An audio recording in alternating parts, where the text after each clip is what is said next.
a hum, when a hum, when a humble, when a when a humble, when a humble turd graced a ride along, when a Michael J. Crawford, when along came this, when a humble song. The Turdistan he fought, a bedridden devil, his army of clones at his jaw did they revel. They came after us, crossed the borderline, took all our offers to send down their mines, while the feathered beast read out dear Bob. So cried the trekker, this madness must stop.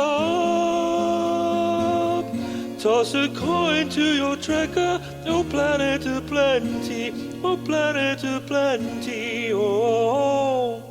Toss a coin to your trekker, oh planet of plenty.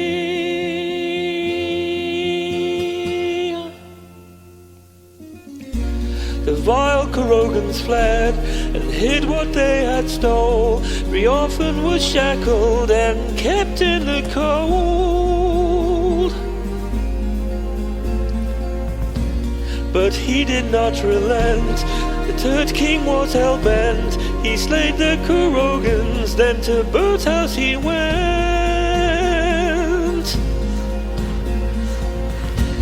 And with a mighty blow he struck that button red. The mighty bird folded in two by his bed. That's my epic tale, our champion prevailed. So let's drink a toast with some Romulan ale. Toss a coin to your trekker, oh planet of plenty, oh planet of plenty, oh. Toss a coin to your trekker, oh planet of plenty, oh planet of plenty, oh. Toss a coin to your trekker, oh planet of plenty, oh planet of plenty, oh. Toss a coin to your trekker, the great Turdistan.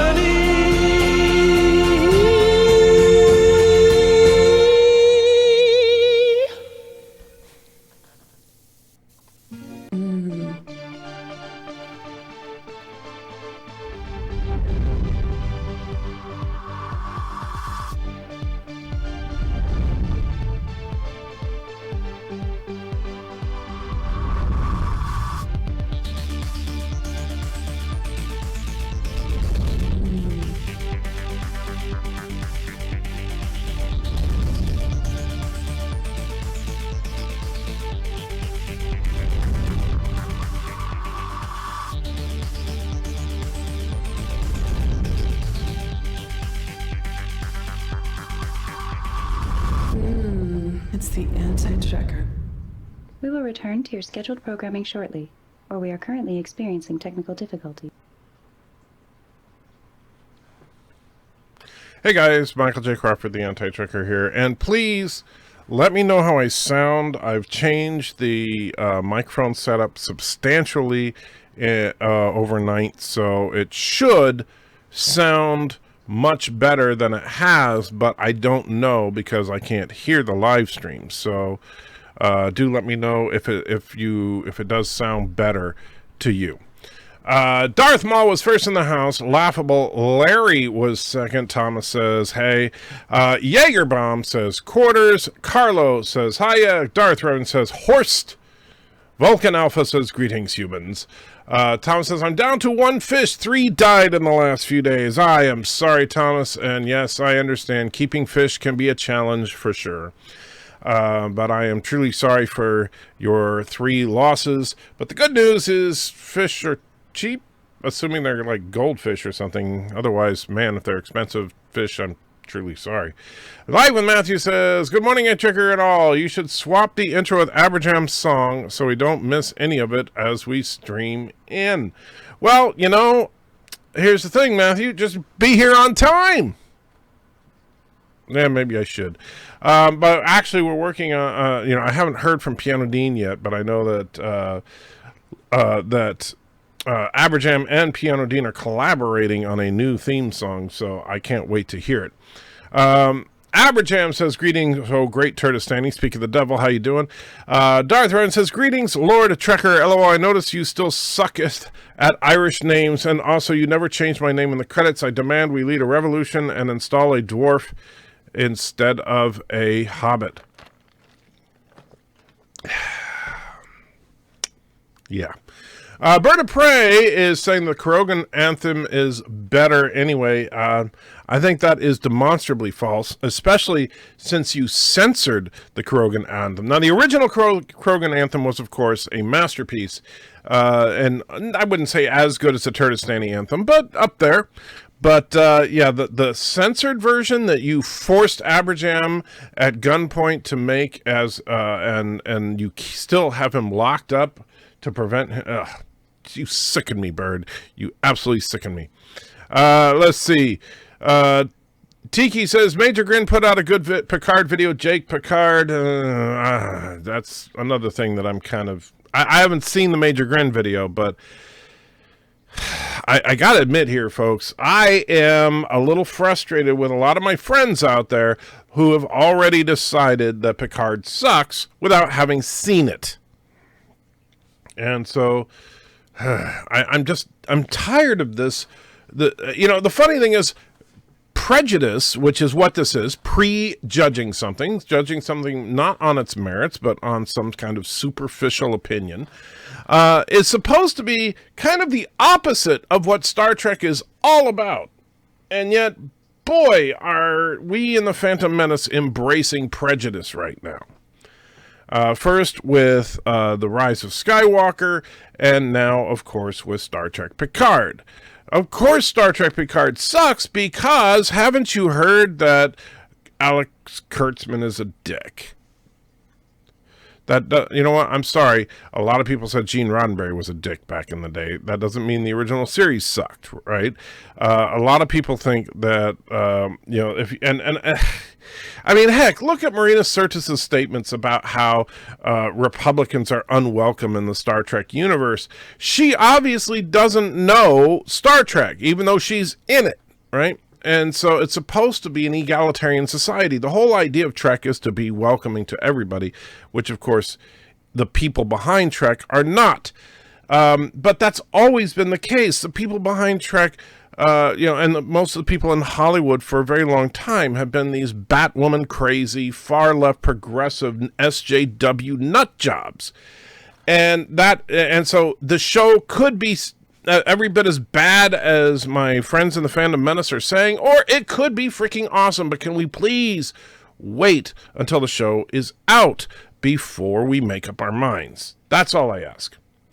Dr. Alex says, hello, Anti-Trigger. What is the pesky YouTube up to now? YouTube is, I don't know exactly what they're doing. Something changed in the algorithm or something, because all of a sudden this week my videos get no views, and it's really, really beginning to piss me off. The last Battle Breakdown video I did got like 27,000 views. The new one, 3,000. The last Borg video got like 50,000 views. The new one, 3,000. All right, something is going on to where YouTube is not promoting these videos anymore, and it pisses me off because the videos have been doing really, really well, and I was very optimistic, and then bam, all of a sudden, oh yeah, you're not going to get any views. And don't try to tell me, yeah, sure, it's possible that all of a sudden everybody thinks my videos suck, but I kind of doubt it. You know, no, don't get me wrong. I'm not saying my videos are the greatest thing ever, but I think that if you look at the latest Borg video and the latest Battle Breakdown video, they're both pretty decent videos. They're on par with the last ones, and yet they're getting less than 10% of the views. Something is wrong, and either YouTube is doing it intentionally, or they're I don't know, but something is definitely wrong. Darthan says, Krogan national anthem is nothing but kids crying and babies screaming and elderly women screaming, oh God, while men scream, please That don't go in here. Oh God, no, no. Well, actually, the Kurogan National Anthem is a song that was adapted from the Soviet national anthem. John DeMarco says greetings. Carlos says sounds excellent. Tiki says Kurtzman and JJ did 9/11. Oh, jeez. Berta Prey says sounds fine. Darth Aaron says loud and clear. Bird says even loud, sounding good. Not too loud. Sound is good. Sound is good. Sound is good. All right, so that is a good thing. I can't hear you. Oh, wait, I have headphones in. Never mind. Okay, Thomas. Darth Maul says, you sound better. Amazing. Yes, so I have, basically, I put a preamp on there so that now this microphone is not underpowered. Let's see. Dan23 says hi. Darth Vader says, sir, is that puppy in a little jumper? Indeed she is. She looks like a freaking wiener wrapped with this coat on. But it's been cold up here the last couple of days, and so and Auntie has definitely been showing that she's been uncomfortable, so we got that for her, and she seems to rest better with it. Todd says, now that you have the handicap sign, you can claim YouTube is doing this to you because you're disabled. Ooh, I didn't even think about that. You're right. That's true. I am officially disabled, so yeah, YouTube is discriminating against the disabled. Yeah, I like where you're going with that, Thomas. Just saw new trailers for Star Wars The Clone Wars final season. Does it look any good? I mean, honestly, I'm not a fan of the animation style for Clone Wars, but some of the stories have been interesting. Darth Maul says, without Turkestan, Kuroga would be the solid number 2 that they are. Okay. Not sure what that means, but okay. Darth Herman says, have you ever been in a pool and said to the wife, hey, honey, go underwater and then swish your hair like a lorry ad and then say, because I'm worth it. Then Mrs. Anti-Tricker sighs. No, that has never actually happened. Max says, Anti-Tricker loves Batwoman. What? Huh? Anti-Tricker and says, I already read, and says I could have married a postman. No, Mrs. Anti-Tricker has definitely never said that. Averjam, loving the Anthem War. Anti-Tricker, Bird of Prey never had 2 guys fighting over me before. Flutters eyelashes. Life with Matthew says, me watching people already hating Picard. Good. Let the hate flow. You see, I don't want the hate to flow. That's the thing. I understand there's going to be some hate out there, and it makes for more passionate argumentation. But quite frankly, these people that are out there already hating on it before they've ever even seen it, I think that's a little unfair, I'm really looking, hopefully he's as good as his word. Nerdrotic invited me to be on his show this Friday, and so I will very much look forward to discussing it with him and whoever else is on Friday Night Tights. But I don't know if I'm gonna be saying it was awesome or I'm gonna be saying it was the worst thing ever. I won't know until tomorrow. Kurogan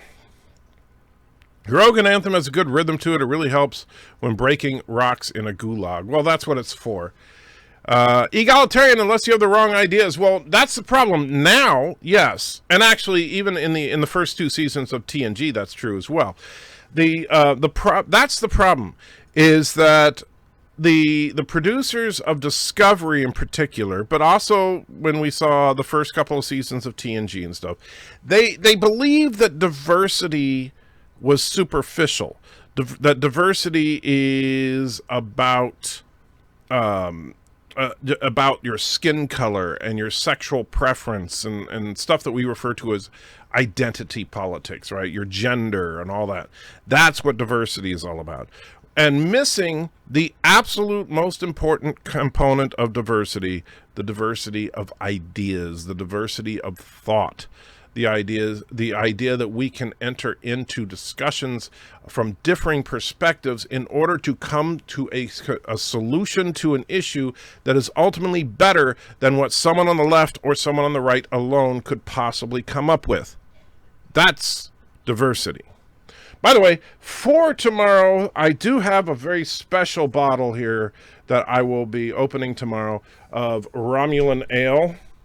So this Romulan ale will be broken open tomorrow, and yeah, it's the real deal, man. This stuff is yeah. Hopefully, it'll be opened in a celebration, but it might be opened in a rant as well. Carlos says, I can't wait for Picard. Even if they use Discovery ships, they will fit in better. I'm willing to forget Discovery if Picard is a good show. I hope Picard is a good show. Even with the ships, I do hope it's a good show. Marlena says, Dick, Kurtzman is just bad at his job. Look at the stuff he made. Well, here's the thing. Kurtzman, as far as, I'll agree that Star Trek Discovery was a train wreck. I don't think Star Trek 2009 was the worst thing ever, which he co-wrote. I don't think that Star Trek Into Darkness was the worst thing ever, even though I know that Doomcock hates Star Trek Into Darkness. I actually enjoyed Star Trek Into Darkness. Yes, I don't like the triple blood magic thing.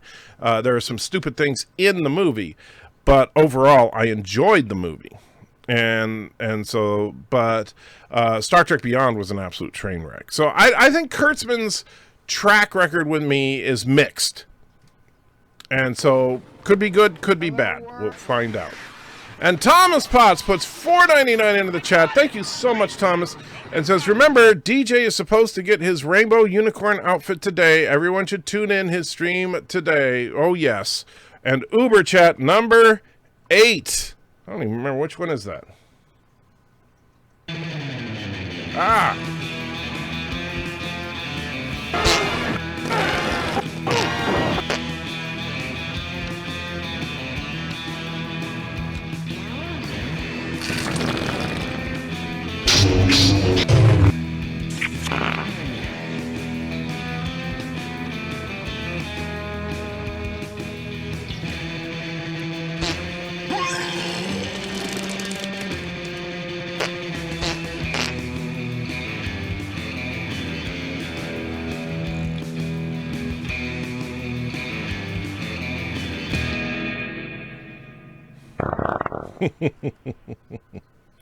Ah, yes, the bat turd. Thank you so much, my friend. And let's see. Tom says, I don't think anyone wants to enter and Bird of Prey to fight over them. Thanks. Troy was a useless character. Please tell me one thing she'd done that was important. Nothing she did was a lamp of character. Well, she did successfully crash the Enterprise D so that we got the Enterprise E. That was important. Might not be a good thing, but it was important. Bird of Prey says, most people are saying Picard will probably suck based off the people involved making it and what they say. It's an educated guess. But you see, here's the thing. And I'm actually working on a video about this very topic. That educated guess is actually creating a false prejudice, because here's the problem. There are plenty of movies that you think are freaking awesome that came from the same place, and I don't mean the same people, but the same place that Picard is coming from. And when I say that, I mean people that have a strong liberal agenda and basically hate capitalism and stuff like that. Case in point, the legendary Alien franchise is an anti-capitalism franchise. It is an anti-corporate franchise. All right, James Cameron and Ridley Scott are famously liberal. They hate capitalism. They are SJWs, right? They absolutely are. And guess what? Everybody celebrates Alien as being awesome. Everybody celebrates Ellen Ripley as being awesome, right? Nobody is sitting there saying how horrible Aliens was just because it was the evil corporation that was willing to sacrifice people in order to get the alien DNA for experiments and stuff. And so just because the people behind Trek have this crazy agenda to them doesn't mean it's going to suck. And for people to say, oh, well, it's probably going to suck because Kurtzman sees this corrupted version of the Federation as being the Trump administration. You know what? That doesn't matter. What Kurtzman sees it at means nothing except for to taint the ideas of people going in to see it. What matters is what we see on screen. What matters is tomorrow morning when the show premieres, is it good or is it bad? It does not matter what Alex Kurtzman's political views are. It does not matter what anybody in the production team or any actor in the show's political views are. And by the way, I mean, because here's the thing. Patrick Stewart is a Batwoman crazy SJW far left progressive. Okay. So if Patrick Stewart got his, but nobody's saying that, oh, we should just never watch any of the X-Men movies. And nobody's saying, oh, Star Trek The Next Generation was the worst show ever. So just because it's coming from people that are Batwoman crazy doesn't make it bad. It doesn't make it bad. And that's my problem with all this, Bird, is that I think people are making educated guesses, but these educated guesses are based off of BS info. Yeah, sure, the producers think that evil all comes from conservatism. What else is new? In other news, water is wet. Hollywood elites think that conservatism is evil. I'm shocked. And so I'm sorry, but I'm not going to judge the show or even consider that the show is most likely going to be bad just because Kurtzman is a lefty. And if that makes any sense. And that is a problem, though. The thing is that everybody's trying to defend now prejudging, being prejudiced about a series that they haven't seen. That's what people are defending, which is the exact opposite of what Trek is supposed to be. Dr. Alex says, hey, Trigger, yep, my vids too. Oh, wait, that's normal. Well, yeah. But yeah, it's kind of weird the way that, I don't know what YouTube has changed in their algorithm, but now all of a sudden, none of my videos are getting promoted by YouTube. Mike is coming in a little strong now, maybe red lighting a little. I can't tell because I can't hear it, so you tell me. Vulcan says, I enjoyed the Borg videos and Battle Breakdown videos. Thank you, Vulcan Alpha. And you're not alone in that. A lot of people seem to like those videos, and yet, all of a sudden, the view count drops like a freaking rock. You probably have to be 50K to be promoted now. I don't know. I do not know. And Trekyards, you're saying what happened is, all of a sudden, this week, all my video, like, up until this week, particularly my Borg theory videos and my Battle Breakdown videos have been doing great. So my last Battle Breakdown video got like 27,000 views. My latest one got 3,000. My last Borg video got like 50,000 views. My new one gets 3,000. They're not being promoted by YouTube at all. And it's really pissing me off. Anyway. The choice of a communist song for Kuroga was no accident. I'm of course. That makes perfect sense, Aberjam. And let's see. Dan23 says, do you like Spider-Mans who are animals, like Spider-Pig? Well, I think Spider-Pig, and it's actually Peter Porker, the spectacular Spider-Ham. I think he's funny. Would I want to see an entire series on that? No. But I think he's funny. JD says, since Picard comes out tomorrow, what are your top 5 TNG episodes, top 5 Picard moments, and favorite quotes? Wow. That's a loaded question and a half. Let's see. Top 5 TNG episodes. Well, let's see. Best of Both Worlds. I would have to say Best of Both Worlds. Love Best of Both Worlds. And these are not in any particular order, just so you know, but just picking 5 greats. The Inner Light is an outstanding episode. Chain of Command, outstanding episode. Oh, man. And I'm trying to think of the names. Measure of a Man, great episode, which I think is going to be the basis for a lot of what we see in the Picard series. And I'll probably say All Good Things. I actually think that All Good Things was a great send-off for the show. So there you go. As far as top 5 Picard moments, there are 4 lights. Holy crap, that was incredible. And in fact, even the admission later that he did break down, but just couldn't admit it.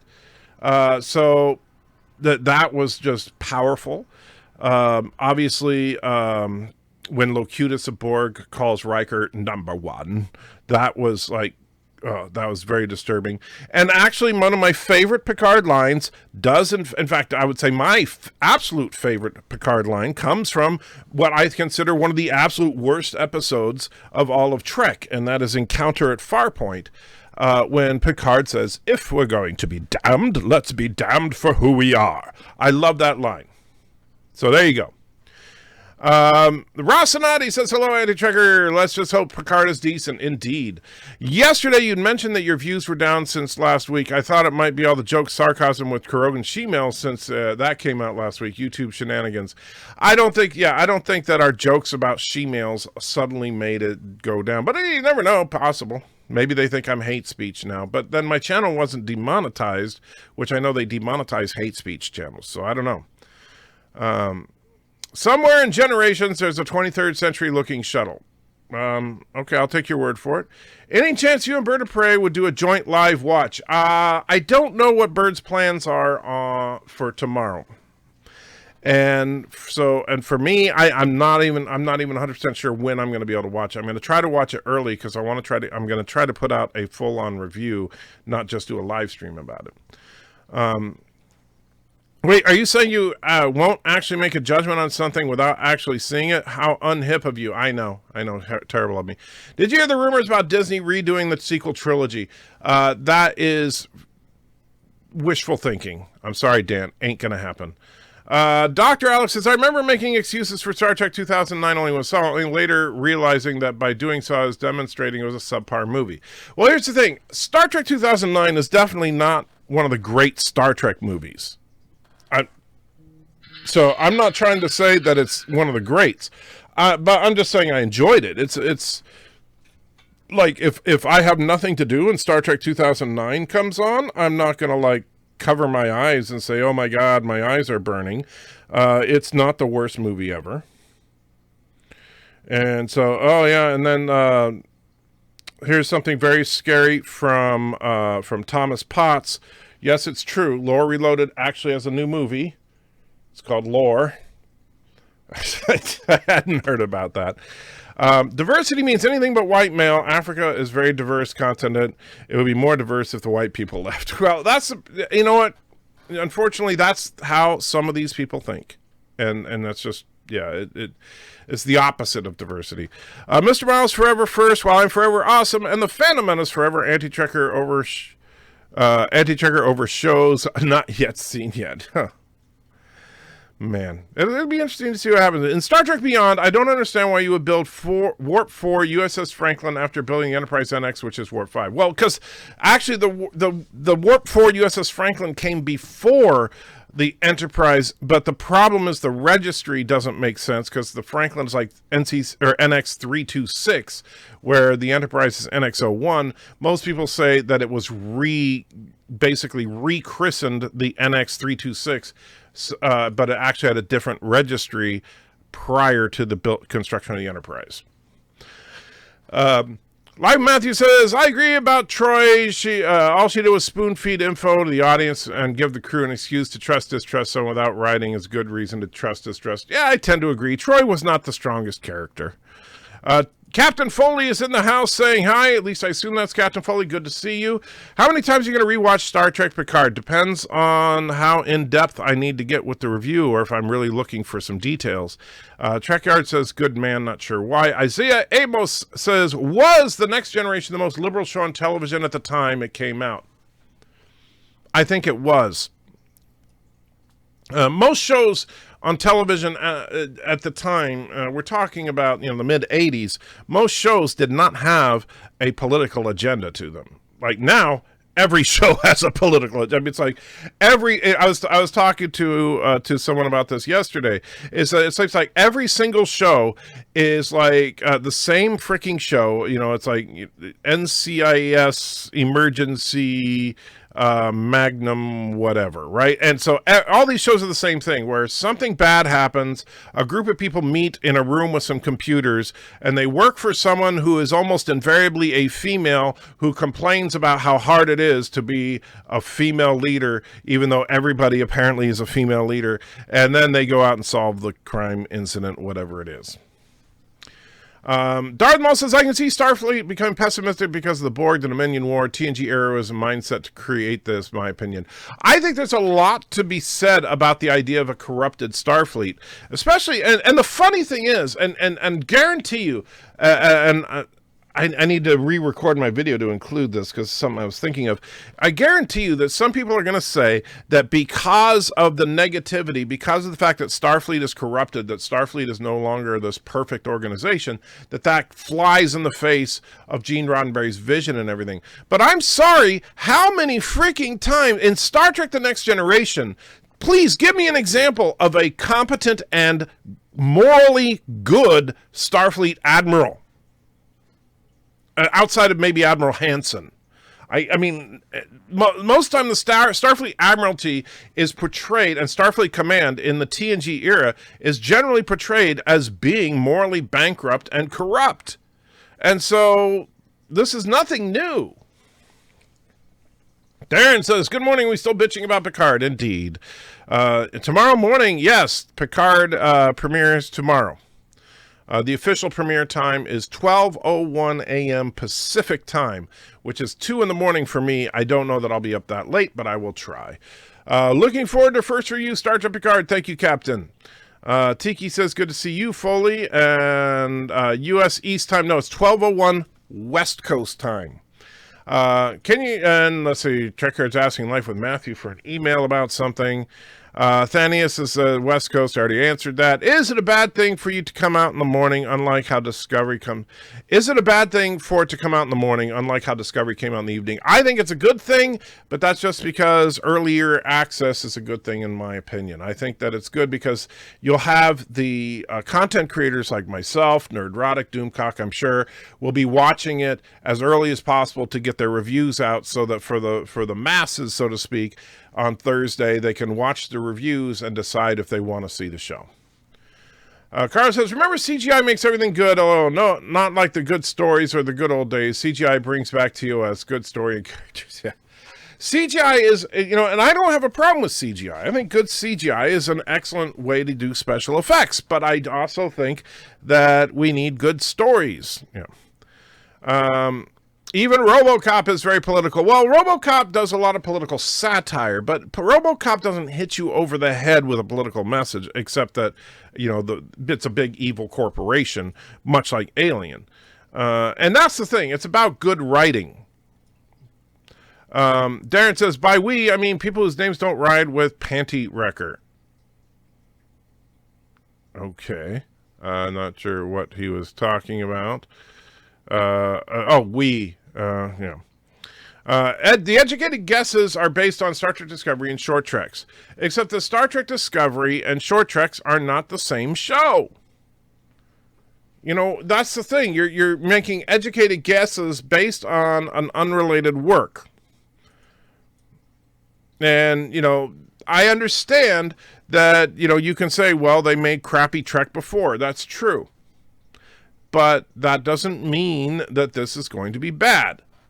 And I'm simply not going to taint my view of Picard just because they've made crap in the past. Listen to Gary in a recent podcast. He said he loved the movie Logan when it came out, but now he hates it because he sees the agenda in it.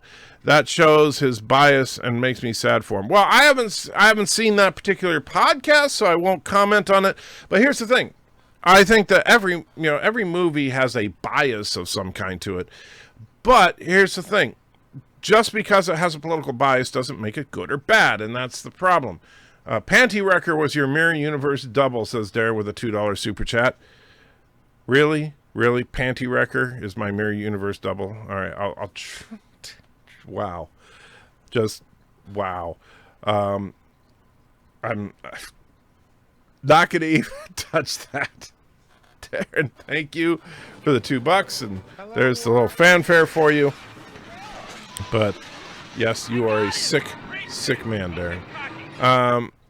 But anyway, I haven't heard Gary on that particular podcast, but I mean, as far as Logan, yeah, here's the thing. Logan is clearly has a somewhat liberal bent to it, and also a somewhat feminist bent to it, but it's also a damn good movie. So, you know, regardless of that. And heck, you could say the same thing about Joker. You know, think about it. The one thing and this is one thing I called out. The one thing I did not like about the Joker film was the fact that they made Thomas Wayne into a dick. And why did they make Thomas Wayne into a dick? Because he's rich. Because they wanted to vindicate all the mobs saying F the rich and kill the rich and stuff, which was a part of the movie. And so they basically wanted to make sure that the rabble rousers, the people that were trying to kill the rich people, were in the right. Because evil rich conservatives are bad. Verdeau says, as a lefty, LOL, I have great respect for your non-prejudging on that point. Thank you. And here's the thing. I may not be a lefty, but, you know, I understand that there's a difference between a liberal and a crazy, Batwoman crazy SJW Hollywood liberal. Some of the MCU actors very left-wing, but those films are still enjoyable. Exactly. And I've said this before. If you really want to get worked up over the politics of the actors and producers and directors in Hollywood, then you should never see another Hollywood film, because almost every single one of them is a far left whack job. And you're not going to escape that. And so, surprise, surprise, if you really want to dissect, almost every movie out of Hollywood has a liberal bent to it. If you really want to dissect it, you're going to find that. You're going to find over-representation of certain groups and under-representation of other groups. You're going to find disproportionate amount of good and evil within certain groups. You know, you're going to it's a Hollywood trope that you have a big evil corporation now. It's like, there's no such thing as a good corporation, just like there's no such thing as a good Christian in movies these days.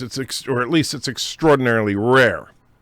And if they are a good Christian in a movie, then it means that they're not really a Christian. The good Christian is portrayed as the Christian who also happens to be very tolerant of something that might fly in the face of Christianity. I don't need to say any more than that. I was watching another YouTube channel, and they seem to suggest that there are 3 or 4 new Trek series in production. They made it seem like CBS is already greenlighting them. Crap. No, there's some truth. Well, there's the Lower Decks has definitely been greenlit, as well as another animated series. They've been talking about this Section 31 series, but they haven't said anything official. And, of course, we have Picard and Discovery still in production. And let's see. Valor says, Trek Yards, I'm looking forward to your review on Picard. These days, we rely heavily on you and Anti-Trekker these days for non-biased reviews. Thank you, Valor, and I'm sure Trek Yards appreciates that as well. And, of course, Captain Foley, if you're still here, I am still planning on being on your show tomorrow night. I know you said it was going to be late, like after 11 o'clock, and that's perfectly fine because I have an appointment at 6:30, so I'm probably not going to get home until 9 or 10 anyway. But I'm definitely looking forward to talking with you. Darren says, you know, it's weird. One of my favorite TNG episodes is Up the Long Ladder, despite many considering it to contain a big pro-abortion message. I don't remember that particular episode off the top of my head, Darren, so I couldn't say, but yeah. And Trekyard says, get used to not being promoted. Yeah, well, no. Says your videos are not being promoted. I bet they would be more. I bet they would be if there was more number 23. Well, I don't think that's the problem. I think the problem is that YouTube's algorithm has made a massive shift this week and is screwing over a lot of people. I don't know what that shift is, and that's the problem. I don't know if there's anything I can do to counter it. I don't know if is it just that they're no longer going to promote smaller channels? Are they no longer going to promote certain genres? I don't know what happened, but it's definitely very, very obvious that something has changed. There is no way that the viewer count can drop by freaking 90% and not just be a coincidence. I enjoy the videos about the Borgs as I care about the birds in The Force Awakens. Oh, geez, Alexander, you are crazy. Carlos says it seems to be that if you don't have hate, you don't get promoted by YouTube, Trek Yards, and you don't get half of what you deserve. I appreciate that, and I don't know that the hate is what YouTube is promoting, but hate does make things more popular. I mean, yes, it is definitely easier to get popular if you're angry. And I wouldn't even say it's not always hate, but it's anger is generally considered more popular. Doomcock's rise to fame, Nerdrotic's rise to fame are perfect examples of that. Now, don't get me wrong, I love both Doomcock and Nerdrotic. I consider them both friends.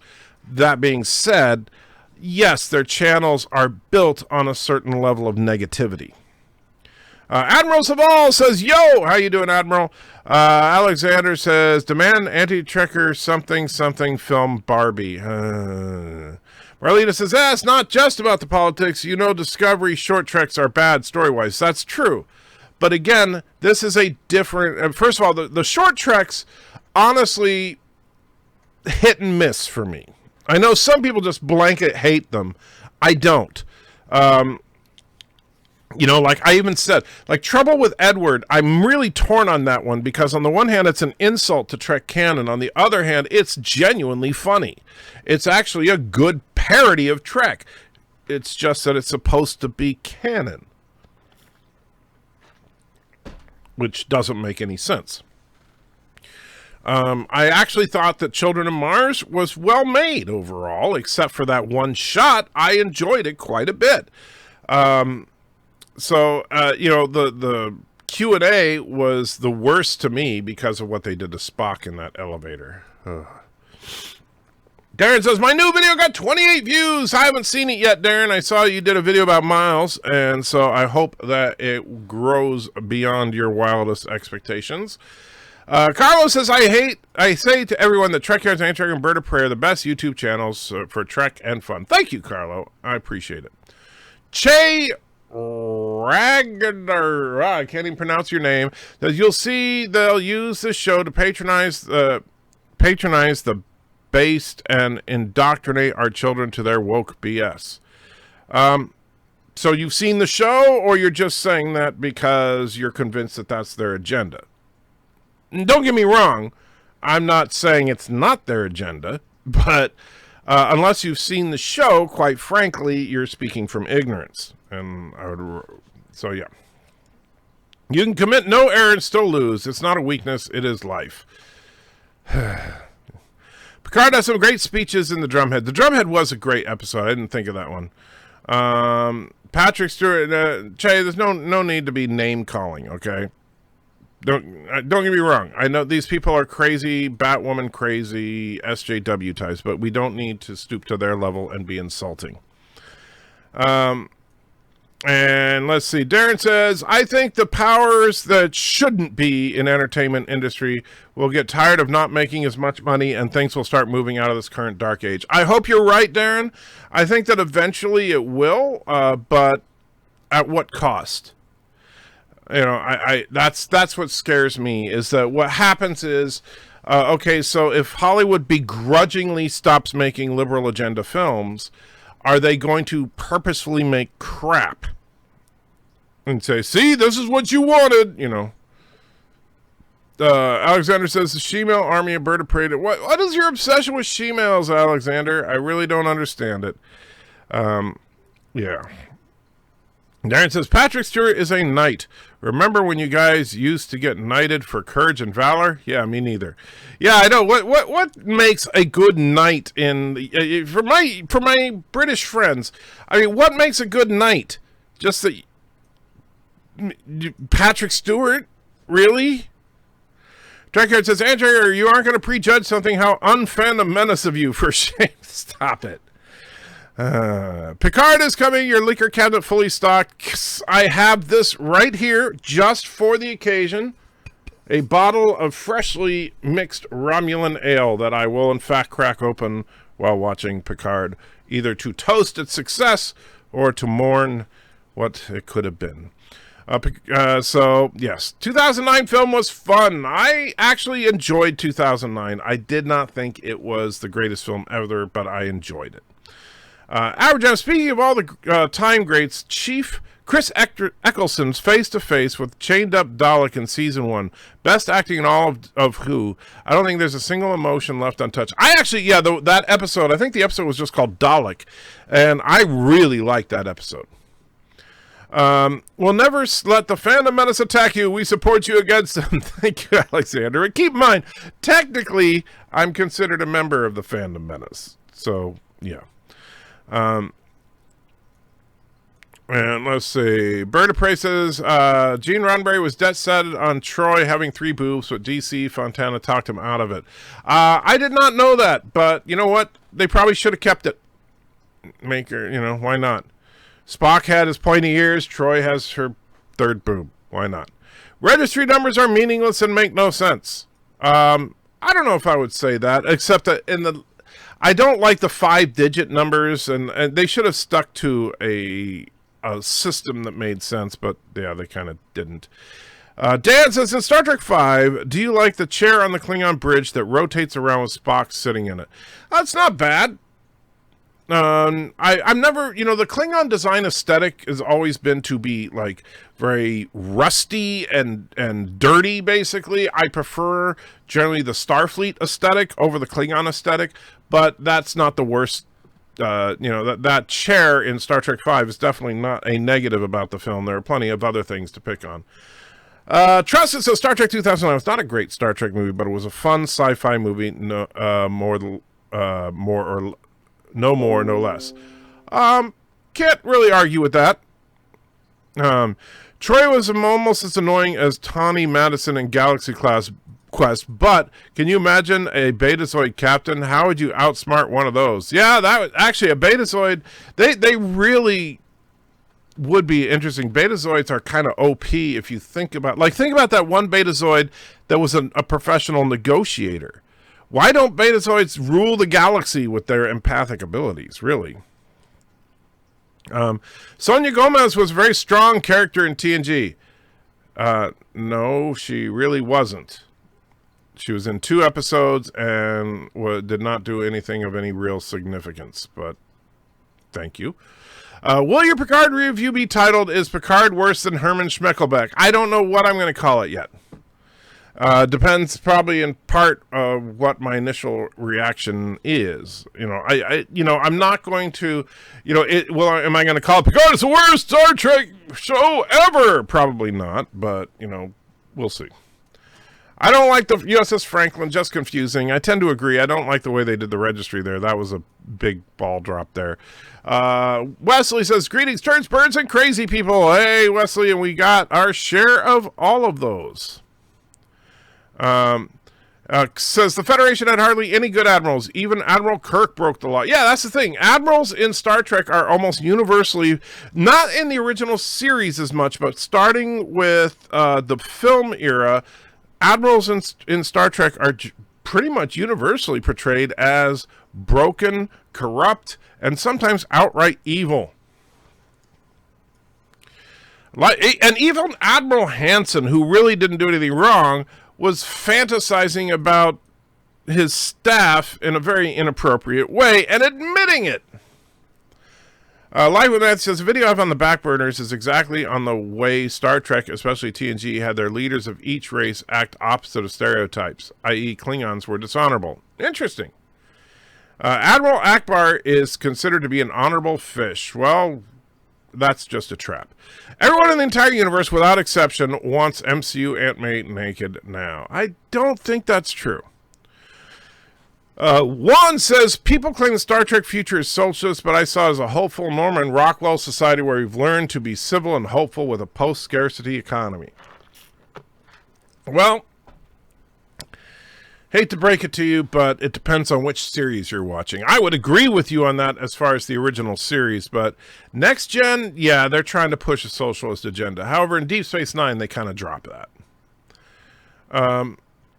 Yeah, there's a new version of the U.S. drama FBI, and the show is lady running the New York division had an episode where she talks to a man about how hard it is being in charge as a female. That exactly every freaking show. Now it's like, oh wow, there's a woman in charge, and they always make it sound like, wow, it's groundbreaking. There's a woman in charge. It's like, hey, you know what'd be strange nowadays? Put a dude in charge. JD says, I heard rumors about you watching Barbie movies. Could you elaborate? No, actually, Alexander sent me a copy of Barbie and the Rock and Royals, and I'm supposed to watch it and give my thoughts on it. The key to politics in fiction is to present and explore all sides without telling your audience which is best. You are 100% right, and that's something that Ronald D. Moore knew how to do, by the way. And the Mr. Death by Ray Breeze, Death by Ray B. It looks like it's supposed to be Ray Breeze, but Rabies. So the Mr. Death by Rabies puts $5 in. Says, my son, Mr. Kalis, 5 years old, says, hi. Hi, Mr. Kalis. What do you foresee happening with the Klingons? Is there room in them in the new storyline? Thanks. Well, thank you for the $5, and I will say this. Is there room for Klingons? Sure. Are they going to include Klingons? Heck no. Why not? Because if they include Klingons in the Picard series, then they're going to have to make a definitive choice. Do they go with the TNG era Klingons that we have seen since Star Trek the Motion Picture, or are they going to go with the Kling-Orc design, as we've come to call it, the Star Trek Discovery style of Klingon? And if they do the Star Trek Discovery style of Klingon, that means that Worf has now been retconned to look like a Kling-Orc. And if they ever have Michael Dorn on the show, Worf is going to be a Kling-Orc. And that will absolutely split the fandom. So I do not believe they're going to bring Klingons in for that reason and that reason alone, which is too bad, because I think that, now they might, maybe I'm wrong, but I think that this story with the Romulans using Borg technology, the Federation using androids, we need a third tier to that. We need what's going on in the Klingon Empire. But unfortunately, I don't think we're going to get it. I think that they're going to try to avoid the Klingons, because, or maybe they'll show a Klingon ship but not show the actual Klingons, because they're afraid of making that choice. I could be wrong, but we'll see. And Trekyard says, they said Worf would look the same as he appears. Well, I haven't even heard that Worf is going to confirm to be on the show. So you may have more knowledge than me on that. But if Worf looks like a classic Klingon, then are they going to explain, are they going to have another scene like they did in Trials and Tribulations where Worf says, yes, they're Klingons too. Are we going to really go there? Are we going to really triple down with this? I don't know. But what I was saying about Aberjam's comment, yes, the Ronald D. Moore knew how to balance politics, even though Ronald, and he said it on his podcast that he was doing while Battlestar Galactica 2004 was running, is there were a lot of tough choices they made on that show, tough political choices, and they did a good job of showing both sides without saying this side is right and this side is wrong. So yes, absolutely, that's the secret. And so, yeah, there we go. And Darren says, are you jealous of your Mirror Universe counterpart? Would you rather be the panty wrecker? Carlos says, Andrew, the old Doctor looks quite bad for today's standards, but my son, who is 8, loves the Doctor who is 60 to 80 in Star Trek, TOS, and TMP films more than the new shows. Good storytelling. Well, then, your son is a smart 8-year-old. NCIS had a male director of NCIS season 1 to 2 male, season 3 to 5 is a woman, and then from 5 onwards it was a male. Okay, well, good for them, I guess, for changing it up. TNG was good because we have Leslie Neal there. Well, I disagree with you there. And the angry clowns were right. Not sure what you mean there. Dan says, Antrager seems to have more ranks in TOS. Anti-Tracker have seemed to have more ranks in TOS. If you mean in the Admiralty, yeah. Well, in TOS they used Commodore a couple of times, which I believe was mentioned only once in TNG. And they also use the rank of Fleet Captain, which is nowhere to be seen in TNG. So those ranks, yeah, kind of just went away. Sean says, hey, no politics. You can't call someone Batwing crazy for their political views. That's inflammatory. I didn't call anybody Batwing crazy. I said they were Batwoman crazy. Andrew will be boarding the last train to London. No, probably not. RoboCop was on the good side. It was one of the greatest movies ever. Yeah, and RoboCop did have a strong political agenda to it, like someone pointed out earlier. Just because there's a political agenda, and even if you disagree with said political agenda, doesn't make it bad. That's the problem. Evil corporations really started popping up around the time of Cyberpunk hit the U.S., like Blade Runner. Aliens also had this. Well, the original Alien was from the 70s, and they actually had it. The evil corporation is actually nothing new in fiction. It's been around for a long time. But in the modern film, in the modern Hollywood, there is no such thing as a good corporation, just like there is no such thing as a good Christian in modern Hollywood. I would be extremely leery of the depiction of a good corporation, just like money corporations are amoral, not immoral or moral, just amoral. That's my take. I tend to agree, but Hollywood doesn't understand that. You forgot to stream yesterday while Bird was streaming. I didn't forget. I was actually out getting my handicap placard. So, yeah, I was kind of busy. I wanted to, but unfortunately Bird streamed at a time when I was not home. Corporations are kind of composite living beings trying to desperately survive. Well, all corporations, here's the thing. Corporations are they exist for the sole purpose of making money. That's it. All right. They are not there to make moral decisions, because that's not why they exist. They exist to make money, period. Juan says, DS9's Pale Moon Night is my favorite episode of mine, despite it being about as dark as I ever want Star Trek to get. It gets me thinking. Pale Moon Night is a great episode. I think it's a little overrated just because people tend to revere it just because it's so dark, which is kind of ironic considering these same people are complaining that Star Trek Discovery is too dark. Other things that have happened on YouTube this week, too. The Quartering was talking about it. Other things have been happening on YouTube this week, too. The Quartering was talking about it yesterday. Well, I'm sure other things are happening on YouTube, but this is what affects me. The whole thing as far as them suddenly not promoting my videos, that affects me very much directly, Darren, because that means that they're cutting my ad revenue by 90% Okay, so I don't care if there's other things going on. That's the clear and present for me. Everyone, even YouTube, loves number 23. Spinning Spock is more loved than Baby Yoda. That would be great if it were true. The haters look like a zombie apocalypse. Okay. It wasn't so much the political bias of Logan that made me sad for Gary. It's the fact that he's now retroactively hating stuff that he loved because agenda. No, I understand what you're saying there. But my point is that, yeah, I saw the political bias in Logan when I first saw it, but it didn't bother me. I enjoy it when Doomcock and or Rob goes on a mouth-foaming rant and stuff. Oh, I can enjoy that too. Don't get me wrong. I don't hate rants and stuff like that. Heck, I've done a few legendary rants in my own time here. But I think we need to be careful about judging the quality of something before we actually know. And Darren throws another $2 in. Thank you so much, my friend. It says, I wasn't trying to lessen what YouTube did to you. I know, Darren. But my point is, I don't watch the Quartering on a regular basis just because I don't watch anything on a regular basis, to be honest.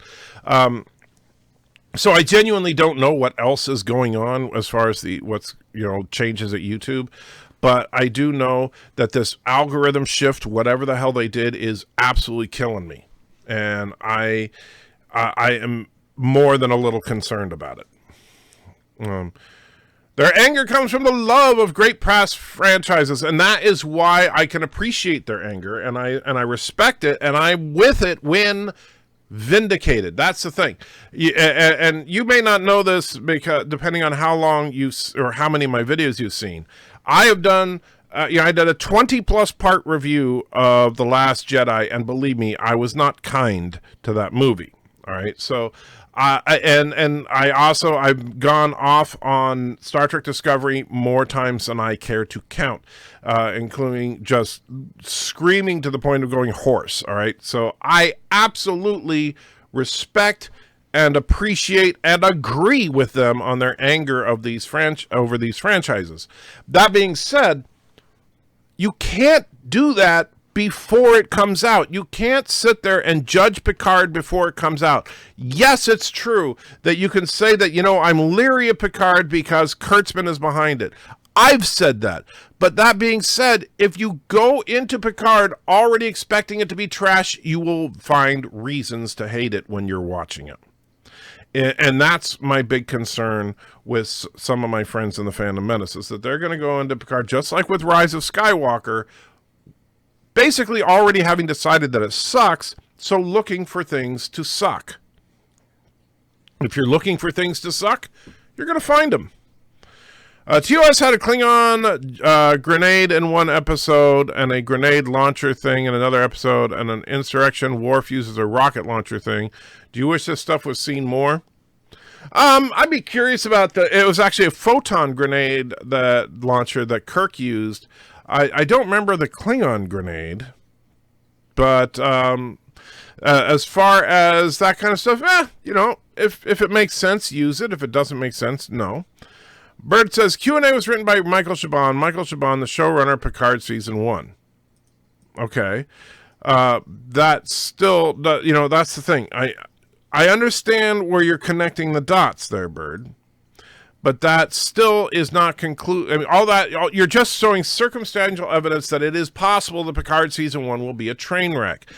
But to sit there and say it will be a train wreck before you see it is wrong. All right, I am not going to say it's a train wreck. I don't care if Adolf Hitler wrote it.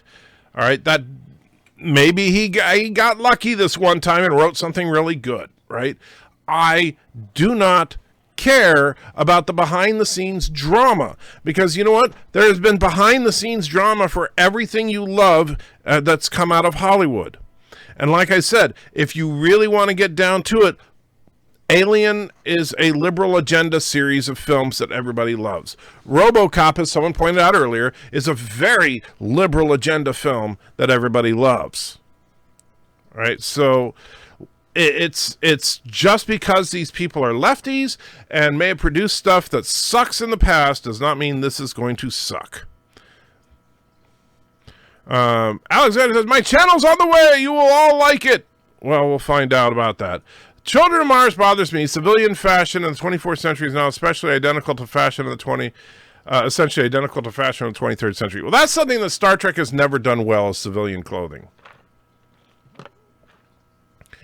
Did you see the Picard comm badge is very similar to the one Admiral Janeway wore on the episode Endgame? I did not notice that. Darren says, you have given accolades to the Trouble with Edward and thus achieved the level of deepest layer of prehistoric frog crap in Jersey scum swamp unsubbing. Well, all I did with Trouble with Edward is give credit where credit is due. I'm sorry. H. John Benjamin, who is the person who played Edward in that, just hearing his voice makes me smile. He's just so naturally funny. And I think he was funny in The Trouble with Edward. The problem with Trouble with Edward is simply there was not a freaking parody. It was, and that's where it breaks it. And so, yeah, I walk away from Trouble with Edward while I was laughing and enjoying it. I walk away and I think about it and I say, that pisses me off. So it's kind of funny that way. Your videos are solid gold. Keep up the great work from a new sub. Thank you. I do appreciate that. And we will keep it up. It's just extremely frustrating because we got to figure out what can we do, if anything, to counter this latest crap from YouTube. Wesley says, how is it? The funny thing is the live streams are doing great, but yeah, the videos can't get anything. Yeah. How's everyone? I want to thank everyone here for being a part of this nerd community. Hey, Wesley, good to see you. Verdeaux says, on the flip-flop, hasn't Star Trek always been social commentary type of series? Haven't they always pushed left-leaning SJ agenda? No. that's a common misconception. Now, there's really very, very little Trek that pushes the left-leaning SJ agenda. And Mercer puts a couple of bucks in and says, trouble with Edward is mean-spirited for Trek. I disagree. I think that it's actually, I mean, there are bits and pieces of it that I really don't like. And yes, that girl that's the new starship captain of that McGee-class ship was kind of a jerk to Edward, and I know people have posted videos comparing her to Picard when Picard was talking about Barclay and a similar situation and how Picard did it right and she did it wrong. I agree with all that. But the point of Trouble with Edward was just to be silly and funny, and on that level, I think it worked. It's just that the problem is that it would only really work if it was parody, which it isn't. Now, back to what Verdoso was saying. So, as far as Star Trek being an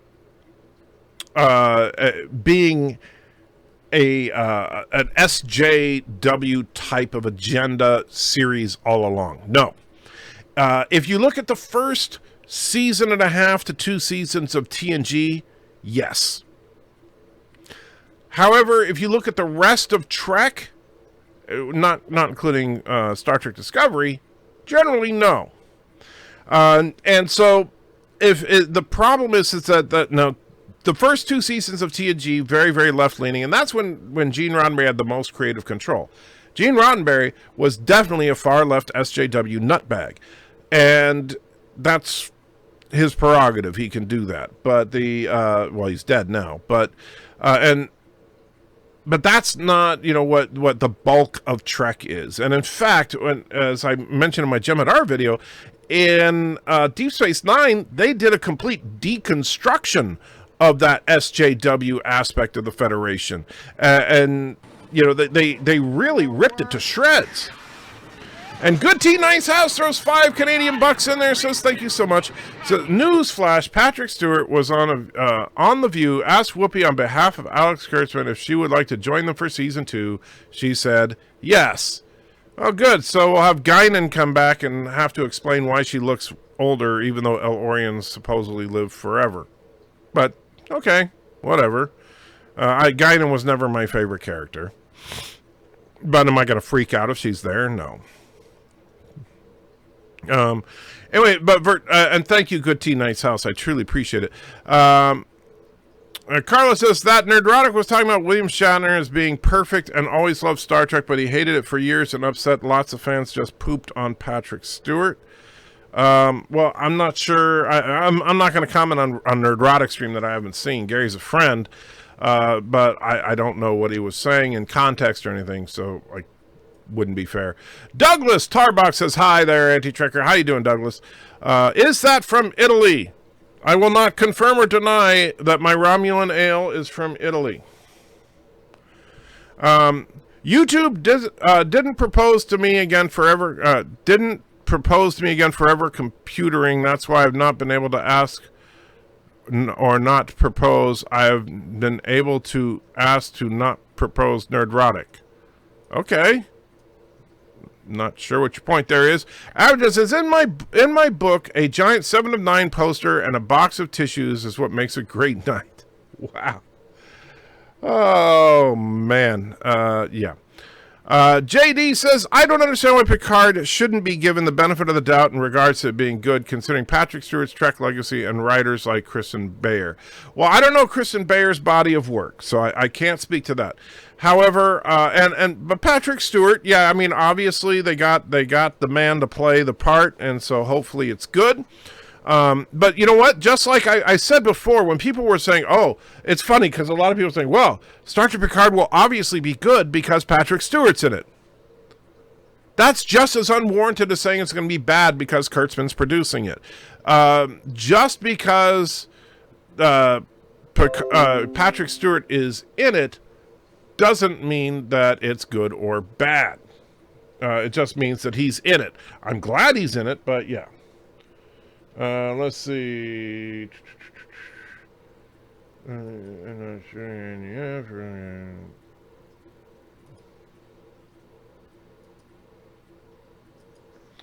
Hold on just a second.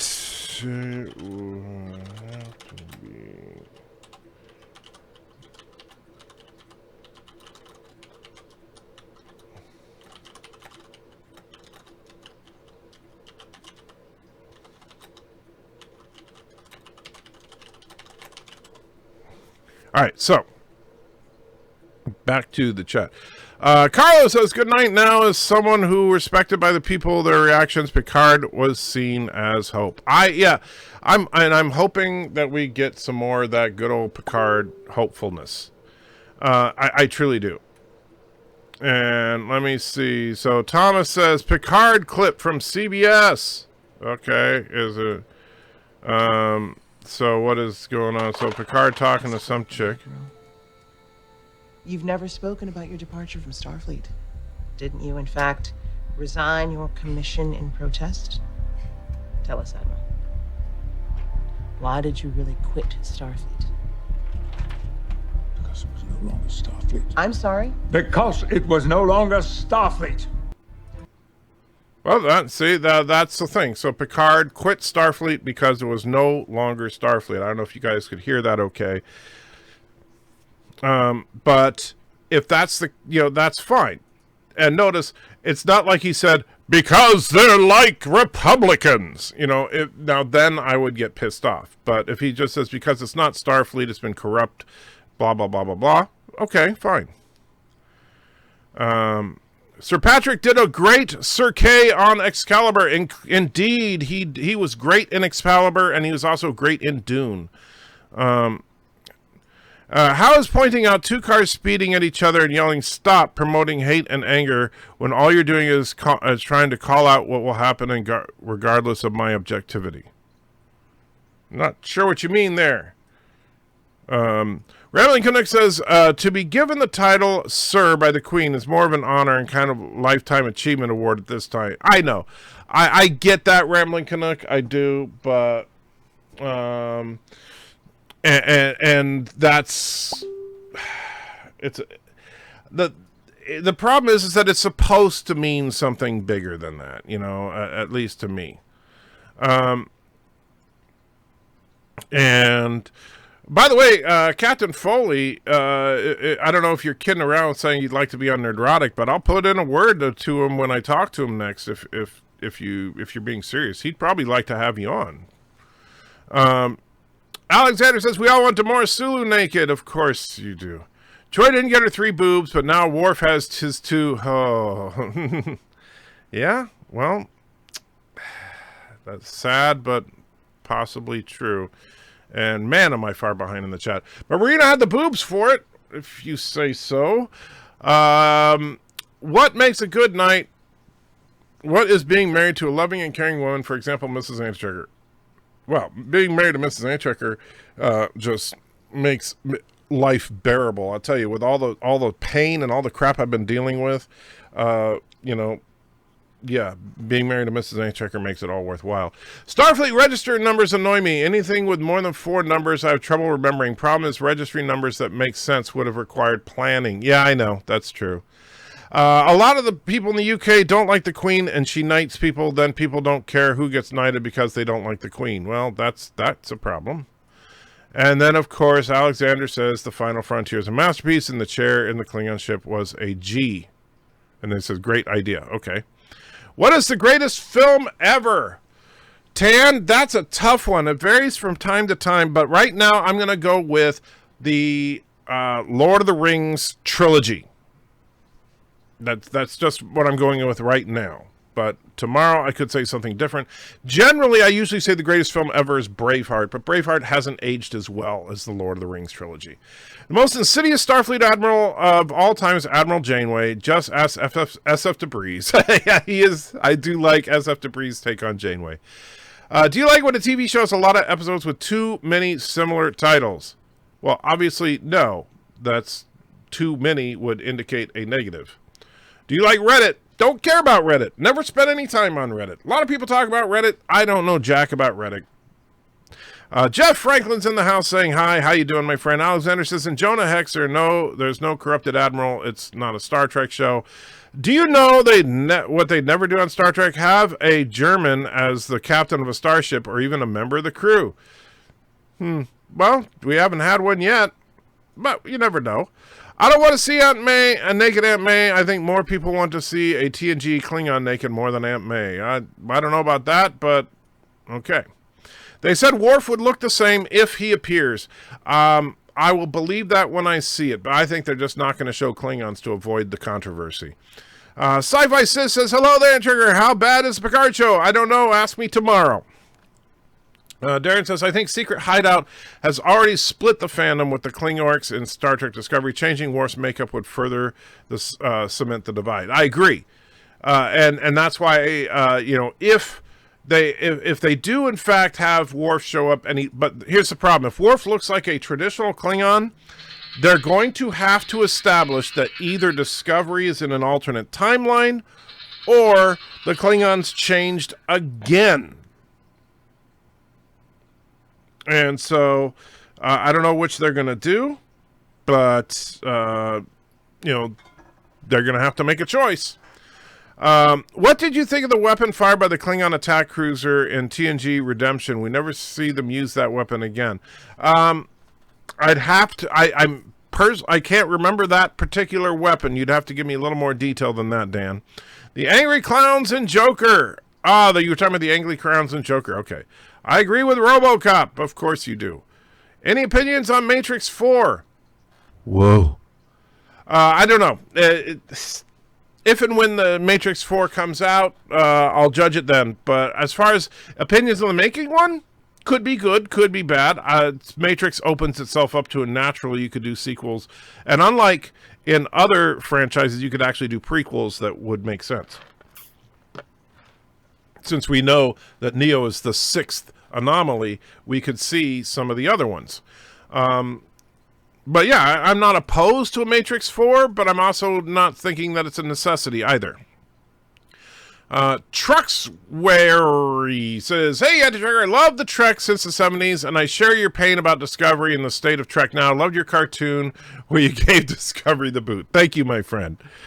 Did you like Avatar, and are you waiting for the second one? I enjoyed Avatar for what it was, a spectacular movie with no substance.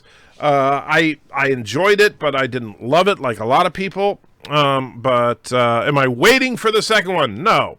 Will I see the second one? Probably. But am I like waiting with bated breath? No. If they don't ever make it, it would not bother me. RoboCop should have an army of angry clowns. That would be weird. Corporations do not exist just to make money. That's like saying the president exists just to make himself rich. No, it's like say the purpose of a corporation is to make money. That is the purpose for a corporation, period. There is no other reason to incorporate but to make money legally. So you don't create a corporation because you care about the whales, right? Greenpeace is not a business, right? They're a non-profit. They're not. I don't know if they're even properly incorporated, but generally speaking, corporations have a goal, sure. Like the people that start the corporation may want to be socially responsible and promote good things. But you know what? If the corporation doesn't make money, even Greenpeace has to make money. Because if they don't, guess what? They go bankrupt. If a corporation goes bankrupt, it ceases to operate. So for a corporation to make money, it's like for a human being to breathe. If it stops making money, it dies. So yeah. Isaiah Amos says, in the 1920s, there's a movie called Metropolis where the villain is a businessman that owns a whole city and his son is a sexy robot, start a revolution against him. That's very true. That's why I say that the evil corporation is nothing new. How's the Hulk review going? Coming along well? Great. Can't wait for Blazing Saddles. Yeah, shut up. Thug Life Pikachu says, do you play Star Trek Online? Very rarely, but yes. I just suck at it because I don't play it often. It's funny, I was an early adopter. In fact, I was a beta tester for Star Trek Online. I was a lifer before the show, even the movie or the game even went public. And I have never gotten a character up to Admiral because I just don't find it that compelling. Sean says, by the way, Batwoman isn't crazy. Catwoman is. Okay. Well, I beg to differ on that one. Darren says, you sure know how to coax a little money out of me. Well, I'll try. You know, Darren, give me more money. One Deep Space Nine episode, they give a lot of time at the end of Captain Sisko and Vic sing an entire song. Do you like when they do something like that in real time? Not particularly, because I don't care for Vic Fontaine.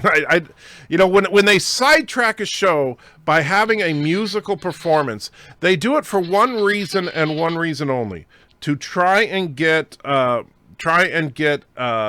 Emmy Award for Best Song. Do you like what's called fourth wall breaks? What is called fourth wall breaks when a cartoon character talks to the audience? Sometimes, you know, like Deadpool does it well. In the comic book, She-Hulk does it even better than Deadpool.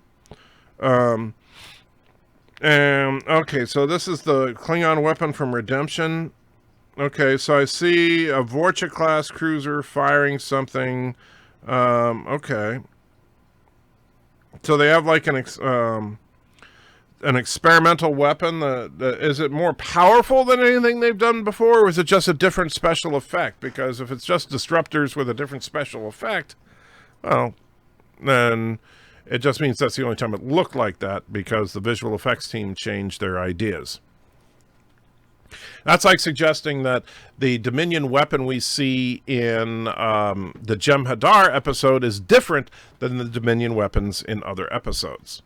But anyway, Dan, as far as fourth wall breaks, if they're well done, yes, they're hilarious. Hey, Trigger, this is also killing my channel, man. I'm still waiting for my monetization to be restored. I've been waiting since June 30th of last year. Oh, that sucks, man. Yeah, whatever they're doing is absolutely brutal. Like I said, 90% drop in viewership over the course of the last week.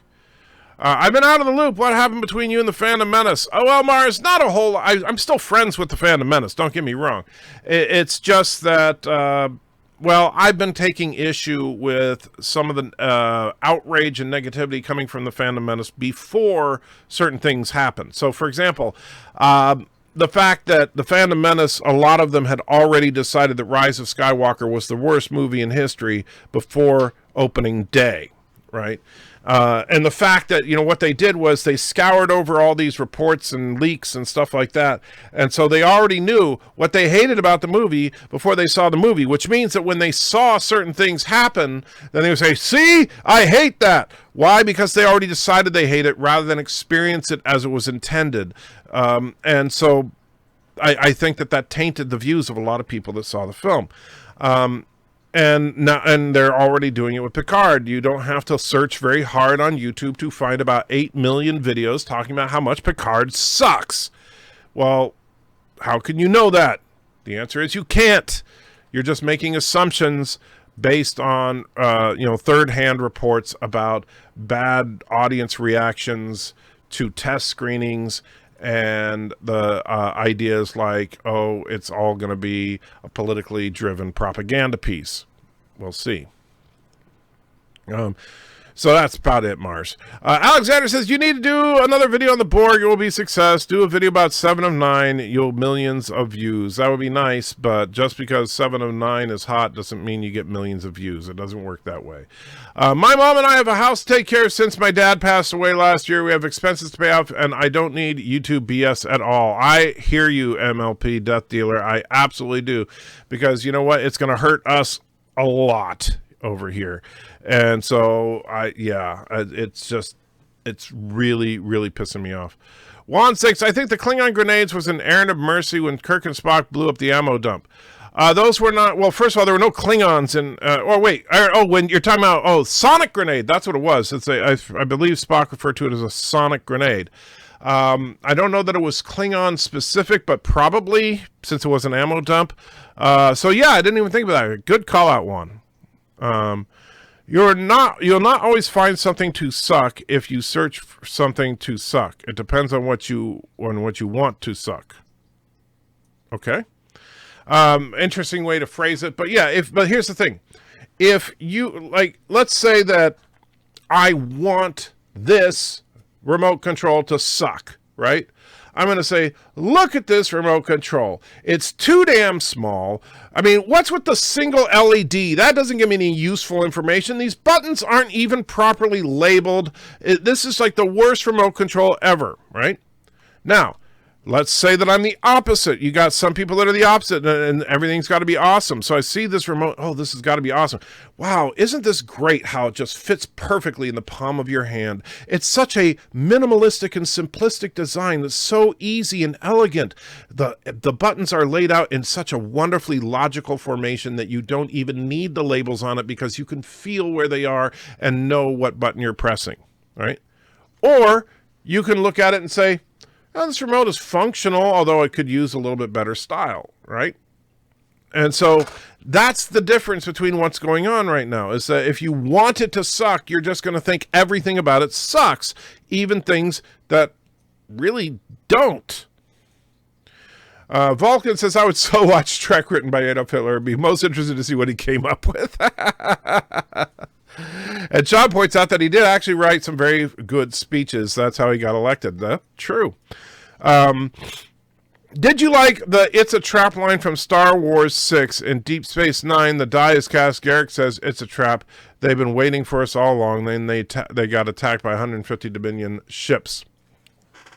Well, I don't know if that was a direct reference to Star Wars, but yeah. And Bird of Prey did not particularly like Alien because Bird of Prey hates things that are good. Just saying. Mr. Captain says, this might be the best Trek.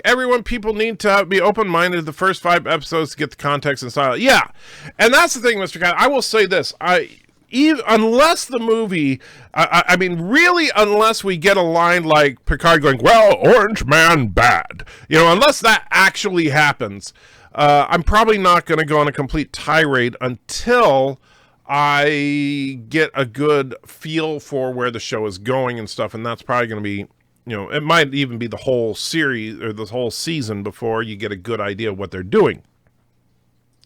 Some shows, like The Witcher, you could rip to pieces and then the last episode you go, oh, okay, I get it now.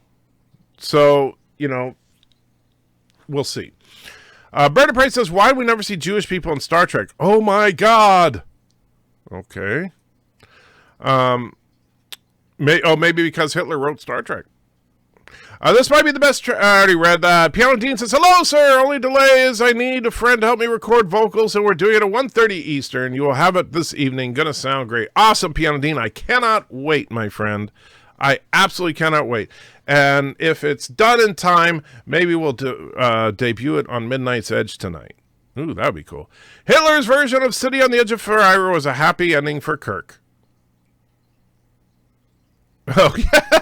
It's like, took me a minute. And then that is brilliant. That is absolutely brilliant. And I didn't even, that awesome. Tiki, that was awesome. Alexander says, Trigger, in case of 7 of 9, unclothing had been better. Wow. Other than Marvel's films, do you like end credit scenes in different TV shows? Well, end credit scenes in TV shows, not particularly, but end credit scenes in movies, I generally enjoy as long as, well, here's the problem. Sometimes the end credit scene sets up a sequel that never happens, and that pisses me off. Perfect example, Green Lantern. The Green Lantern movie, of course, people say was the worst movie ever. It really wasn't the worst movie ever. It just wasn't particularly good. But at the end of Green Lantern, we get Sinestro going yellow, and I was like, yes! And then no sequel. And then I read that. I was watching Gary's Star Trek Into Derpness video before this. I haven't seen it yet. Alexander says, the secret to get views is MCU Aunt May naked. I just don't think that's true. Shormer says, greetings, Anti-Trigger and fellow ethnic nerds. You know, one of these days, Alexander, I'm going to make a video called MCU Aunt May Naked just to see if I get all these views that you think I'm going to get for doing that. Darren saying, no more Guinan. She sucked. I never cared about Guinan. You know, and it's like, they actually went so far as to show that Guinan is somehow on par with Q. Huh? Makes no sense. When the cast of TNG signed their contracts for season 1, they signed a contract that indicated that they could have 8 years. It was decided to finish at 7 years. They were surprised. Okay, well, I don't know that that's true. I seem to recall being told that their goal was to run for 7 years from the beginning. I mean, I was actually watching it back when it first premiered, and I seem to remember them saying that they were going to run it for 7 years. But maybe not.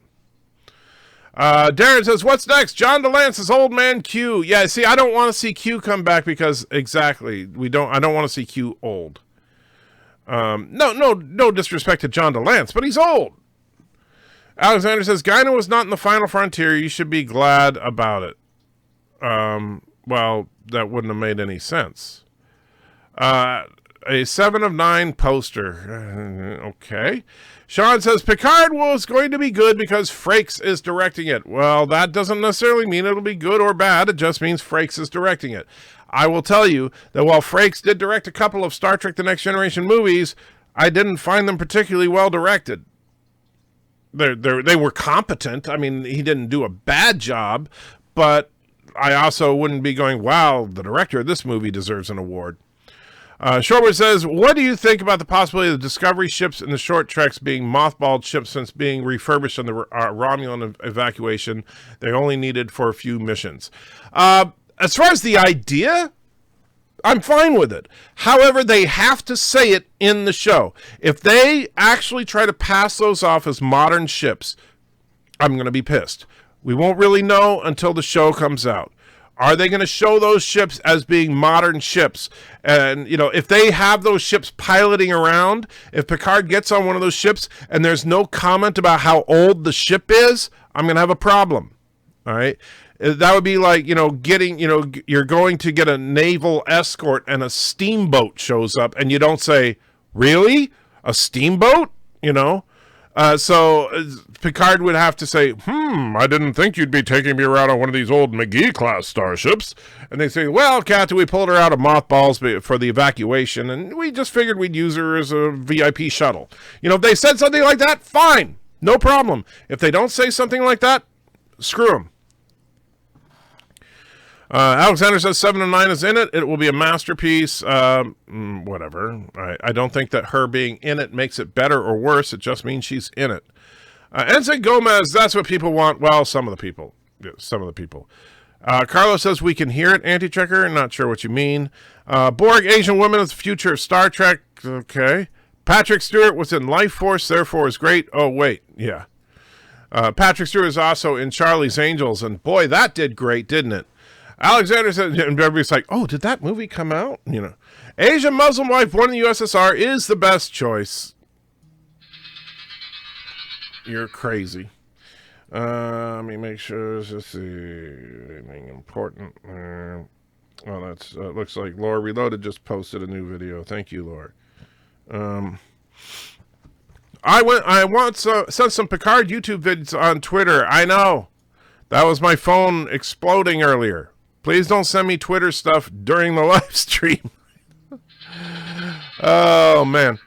Trekyard says, our subscribers count says, otherwise, I'm not sure what you're talking about. Trekyard's top of the Trek YouTube channels. Your subscriber, well, Trekyard's, the funny thing, though, with Trekyards is that you guys are like such a great resource of information. Now, I'm subscribed to you, but I know a lot of people that don't subscribe to you, but use you as a resource. And so you get, I think, more views that way. Guys, please stop sending me stuff. Please. That's getting annoying because I don't like having to stop and check every time somebody sends me something. Yeah, I'm not even sure what that one was. So, hard to be objective with lefties when they crap all over our live shows. I understand that, Eagle One. I truly do. By the way, love your username. You know, Space 1999, awesome show for one season at least. But I understand it's hard to be objective, but that's the problem. If you can't be objective about it, then don't read the behind the scenes stuff. Just don't. Because you're going to set yourself up to fail. There's only a couple of possibilities, because here's what happens. You read all the behind the scenes stuff. You go in and you watch the show. If it sucks, you're going to say, see, why did I even watch this? This was such a waste of time. Well, so you're just making the situation worse by having known it was going to suck and then you watched it sucking. If it's just kind of okay, not great, not bad, you're going to probably lean towards, yeah, that sucked because of all the stuff that I learned before. Yeah, you know, that might not have been so bad, but knowing that Alex Kurtzman is this crazy lefty that wants to ruin everything I love, you know, makes it worse. You know, so it drags down the experience. If it's actually good, you're going to say, yeah, it might have been good, but I don't know. And you're going to actually ruin your experience. So if you can't be objective knowing this behind the scenes drama crap, don't learn the behind the scenes drama crap and just watch the show. And if the show sucks, stop watching it. Alexander says the greatest movie ever is Michael Collins, even if there are no Jar Jar Binks in it. Okay. Any opinion on Rise of the Gungans? No. Trustin says, Star Trek Picard, good or bad? What's up with 10-episode season? Bring back 20-plus episode seasons. I agree on you with you 100%, Trustin. I think it is absolute laziness that has driven Hollywood's streaming community now. You know, groups like Netflix and, you know, Amazon Prime and Hulu, and now following suit, CBS and Disney Plus and stuff, making these short little half-season shows. And I'm sorry, if you're, you know, with the amount of money you're spending on Picard, this should be a 26-episode season. To make it, you know, 8, 10 episodes is shortchanging the audience. You know, give us a real show. Sean says, you create a business because you care about your customers, period. You don't have customers until you have a business. You may care about them, but the reason you care about them is because they give you money. You know, you don't create a business because you care about people. You create a business because you want to make money. Because I will tell you this, right? And you know, like, let's say you open up a pizza restaurant, right? I know pizza. I've run pizza restaurants in the past. So you want to open up a pizza restaurant. Do you open up a pizza restaurant because, wow, you really care about whether or not the community can eat your yummy, yummy pizza? If that's your motivation, why charge them for the pizza? If your motivation is simply that you care about your customers, you want everybody to experience your awesome pizza, then you should just show up and give everybody pizza and never expect to make a dime, because money isn't your motivation. Caring about your customers is your motivation. And see how well you do. Because, Sean, I'm sorry, but the purpose of business is to make money. You saw the trailer for the Ninja Turtles that I sent to you, Alexander. You know, I understand you think that kind of thing is great, and that's your choice. That's, you know, you can do what you want, but I don't watch that kind of entertainment. 1927 Metropolis, I bought it on DVD. Love Fritz Lang. Yes, that was a great movie. So you're saying that, and by the way, the visual effects, wow, considering the day it was made. So you're saying you're only staying alive to breathe? Somehow I don't believe that. No, I'm saying that if I stop breathing, I immediately die. If your business stops making money, it immediately dies. Or at least once it runs out of any kind of financial reserves. Vulcan's got 8,900 hours on Star Trek Online. Holy crap. Now somebody's sending me something. Guys, please stop sending me stuff on Twitter right now, okay? You're not helping. The one time I deserve a shut up, Wesley, and he didn't say it. Let's try again. Will you try Trigun review or be ready by July? Shut up, Wesley. It was a plasma torpedo. They never went further. All right. I don't know. And Space Kissinger throws $5 in. Thank you. Any second now, you're going to see Bird of Prey explode here. But thank you. You are not fed by the goodwill of the butcher or the baker. They have a motive. That is very, very true. As far as this discussion on business, the butcher and the baker may care about you. The individual working behind the counter may think you're the greatest person ever. But guess what? Hello, world. And thank you for the $5, of course, as it goes on. The butcher store and the bakery shop do not exist because they like you. They exist to make money.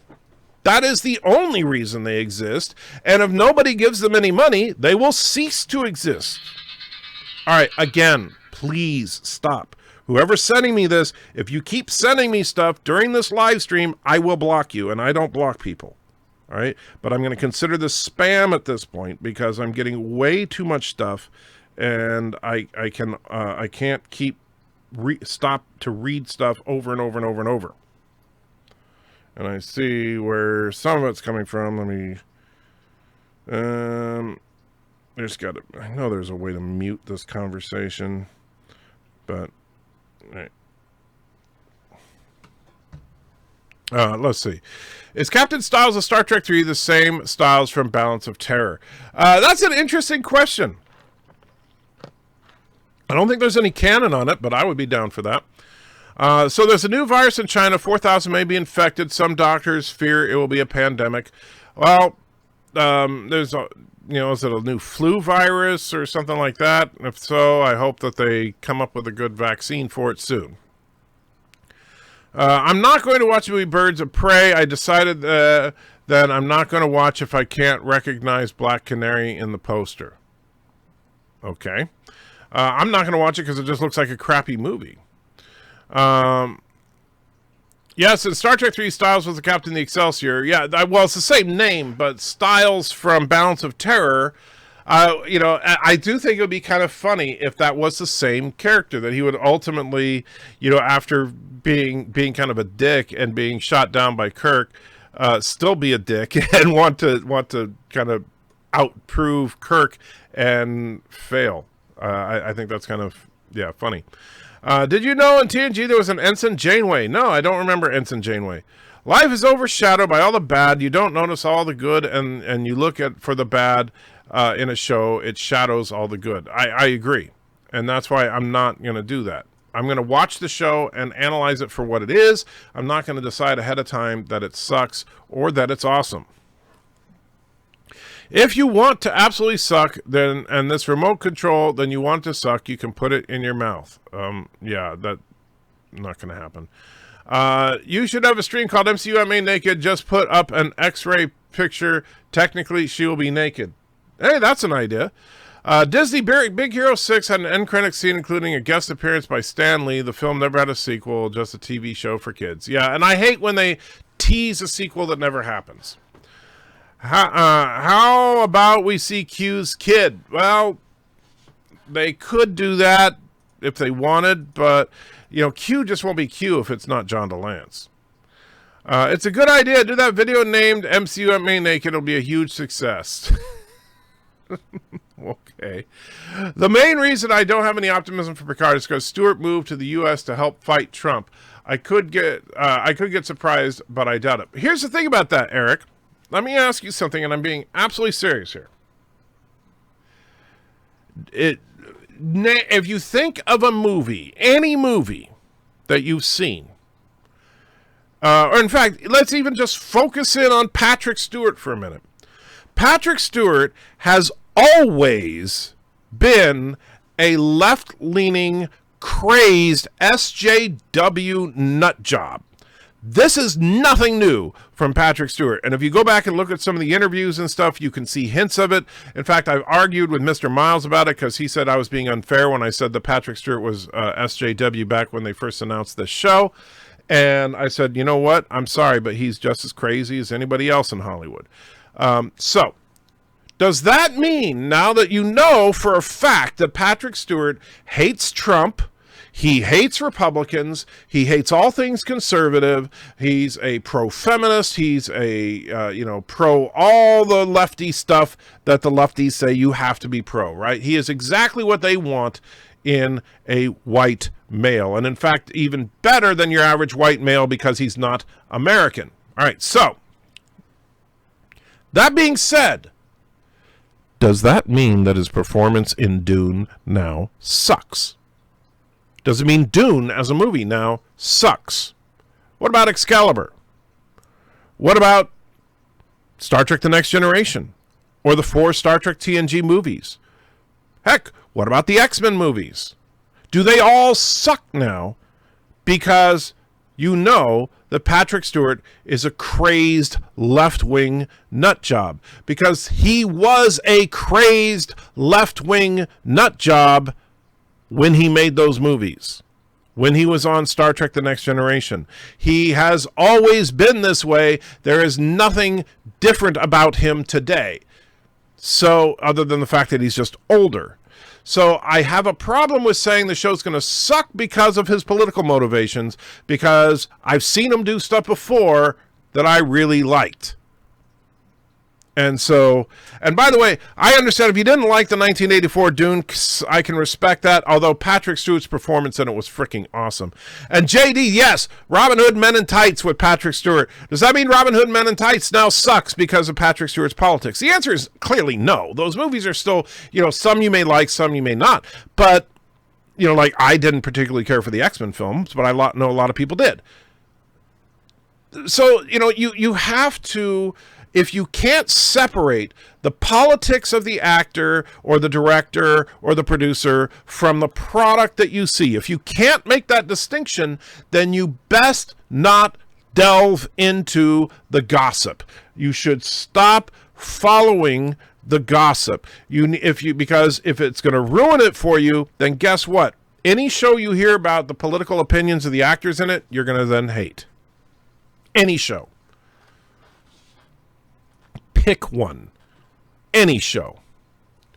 In Picard, we need the Baku. By the way, I'll say this. I love The Expanse. All you guys know, I absolutely love The Expanse. You know what? Those actors, bunch of SJWs. Check them out on Twitter. All they want to talk about is how oppressed women are. In Picard, we need the Baku, and all the movies with the Baku are good. There's only one movie with the Baku, and it's not particularly good.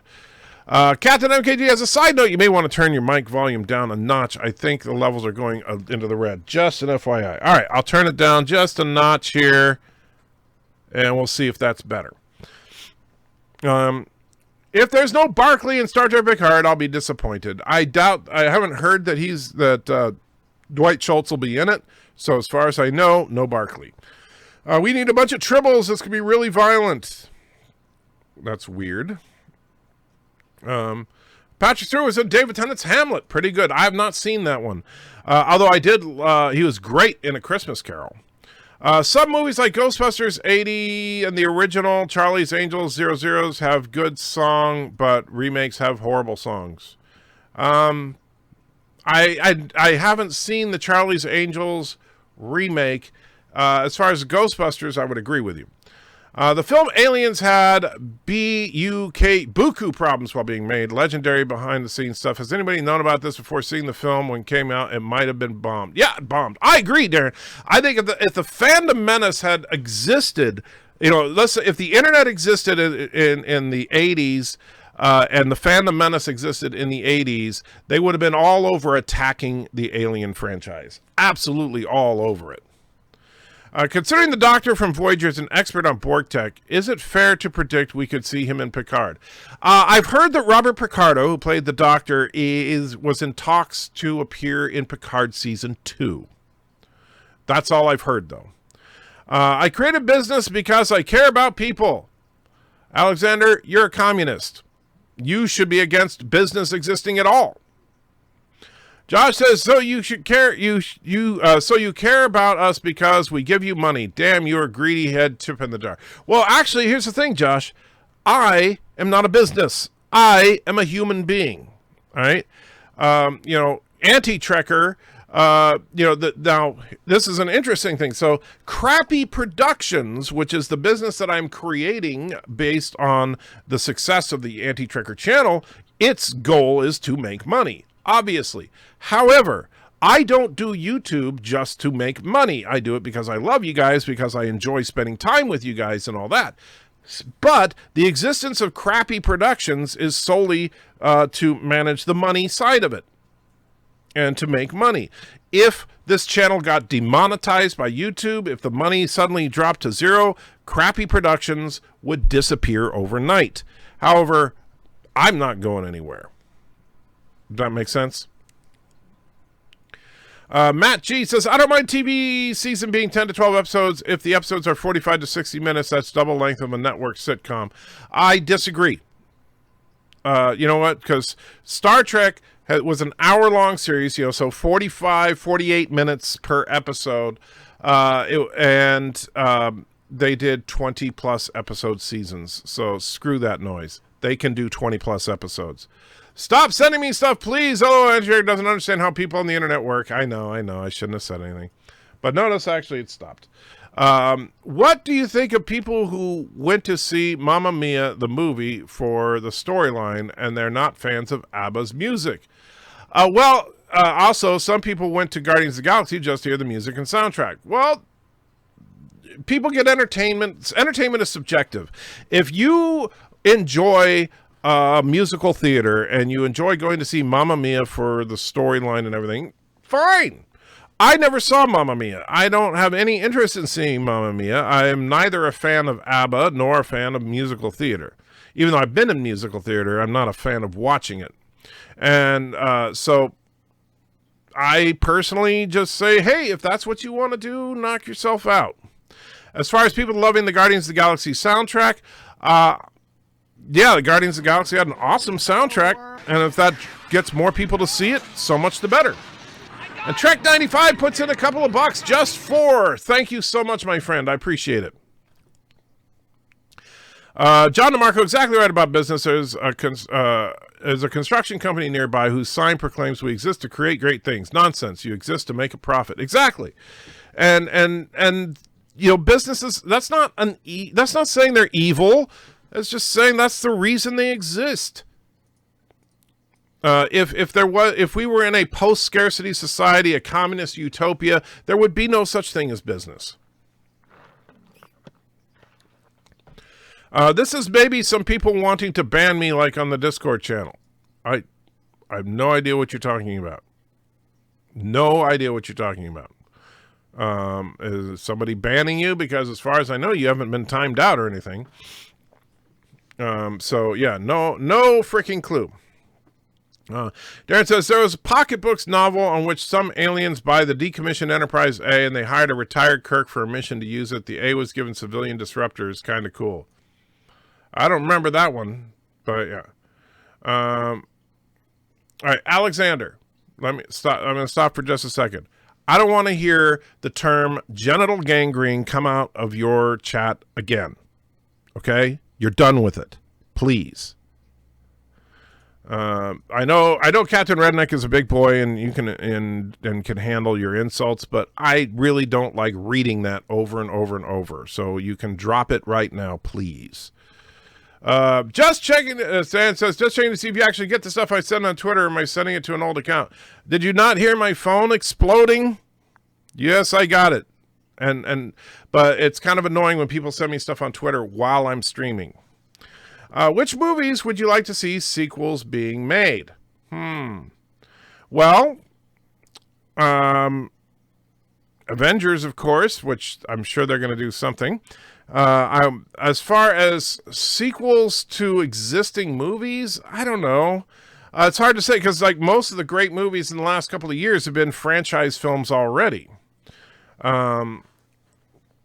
So if you're going to, you know, and I'm never been a big fan of doing a sequel 20 years after the fact and stuff. Granted, there's plenty of stuff you can do, but I don't know. I don't know. I'm looking forward to Bill and Ted. How has Trek affected your life? Not just YouTube. Oh, Darth Maul. If I could write a book about how Trek has affected my life. I was what they referred to in the old days as a latchkey kid, which means that when I got home from school, I would go home to an empty house. And my parents were never around throughout my childhood. And my sister was she was the party animal type, so she was always out with her friends. And so, quite frankly, Star Trek taught me my morals more than anything else. So there's that. Since all members of the Q Continuum are so-called Q, I think they could just have a new actor and keep the mystery of whether or not it's the same Q from TNG. Yeah, and that's what I would rather. I do not want to see John DeLance show up. But yes, I would agree with that. You could recast Q, and Picard could go like, "Are you the same Q that?" And he'd be like, "Wouldn't you like to know, Picard?" Doesn't see Birds of Prey and calls it crappy if yelling at people not seeing Picard calling it crappy. Well, here's the thing about Birds of Prey. The trailer looks like a mess. so I'm not interested in seeing it. Now, am I going to do a review of Birds of Prey without seeing it? No.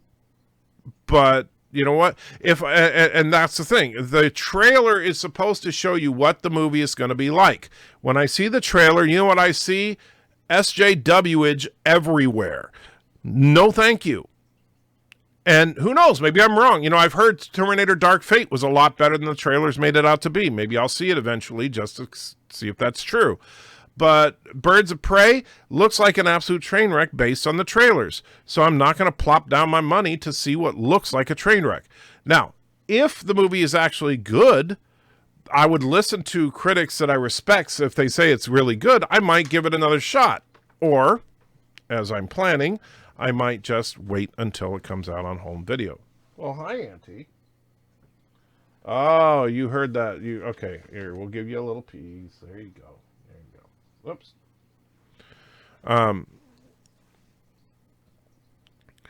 So, Robin Hood, Men in Tights. Yes, classic Patrick Stewart. Hollywood makes it very difficult for us to ignore actor politics because they don't hide it like they used to. I understand that, but you know what? You don't have to seek it out either. So that's the difference, is that now, you know, because people that are mad about Picard, it's not the casual stuff that bleeds out into the media that people are getting worked up about. It's, you know, all the people that are digging for behind the scenes information. The Baku do good bread. Well, if you say so.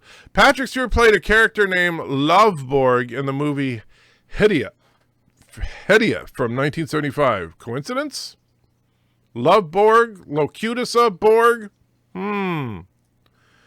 It's still a crappy production. That's true. I assume you saw Witcher. It was so diverse. Nearly half the cast was women, and the man hating was nearly constant. Sexism is progressive. Yes, sexism is indeed progressive. There is something. The Witcher. I enjoyed aspects of the show. That was not an aspect of the show that I enjoyed. Sounds better to Captain MKG. Thank you. And so, yeah, still working out the settings on this thing. Patrick Stewart was moved how Logan concluded Professor X's story, and he opted not to play the character again, even though Kevin Feige expressed interest in making it happen. I don't want him to come back as Professor X. He is too old. All right, he is too old to play Professor X. I really think he's too old to play Captain Picard, but we'll see what he does. You know what? I liked Logan as a film. I think that Hugh Jackman did a great job. I hated Professor X in that movie. But, you know, that's just my opinion. Stewart on Hamlet is great. Fair enough. And let's see. In the Turtle trailer, April O'Neil was very good. Not to me. I'm sorry, Alexander. Not my kind of entertainment. You know me, I'm incapable of being insulted, but I understand your point. It gets old, and I like to see a new insult. Well, and that's the thing. You don't need to put that kind of graphic language in the chat, because I will tell you, the more people do that kind of thing, the more YouTube flags a channel. That's how channels get flagged as being hate speech. Ramlin Canuck says, the whole Picard thing makes me shake my head. We hear people say we want good stories and character development, but when it's tried, they complain it's too slow. Well, I'm definitely not going to complain if the show is slow paced. I am going to complain if it's not a good story or character development, but yes. Verdeau says, I was really surprised when I heard about Stewart's past with his mom being abused by his father, etc. I can see why he feels as strongly as he does on some topics. Well, and here's the thing. I don't begrudge Patrick Stewart for being a crazy left-wing liberal. I don't. He has the right to feel anything he wants as far as politics. However, if it does bleed into his performances, then that would be a shame, because up to this point, it really hasn't.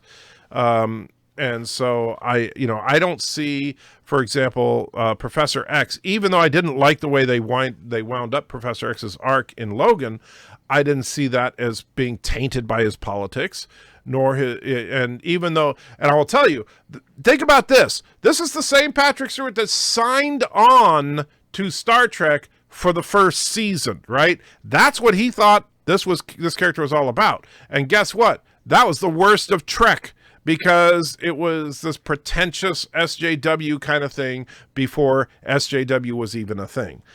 But they fortunately did a course correction by season 3. Bill and Ted just won't be the same without George. Without George. You lost me there, Captain.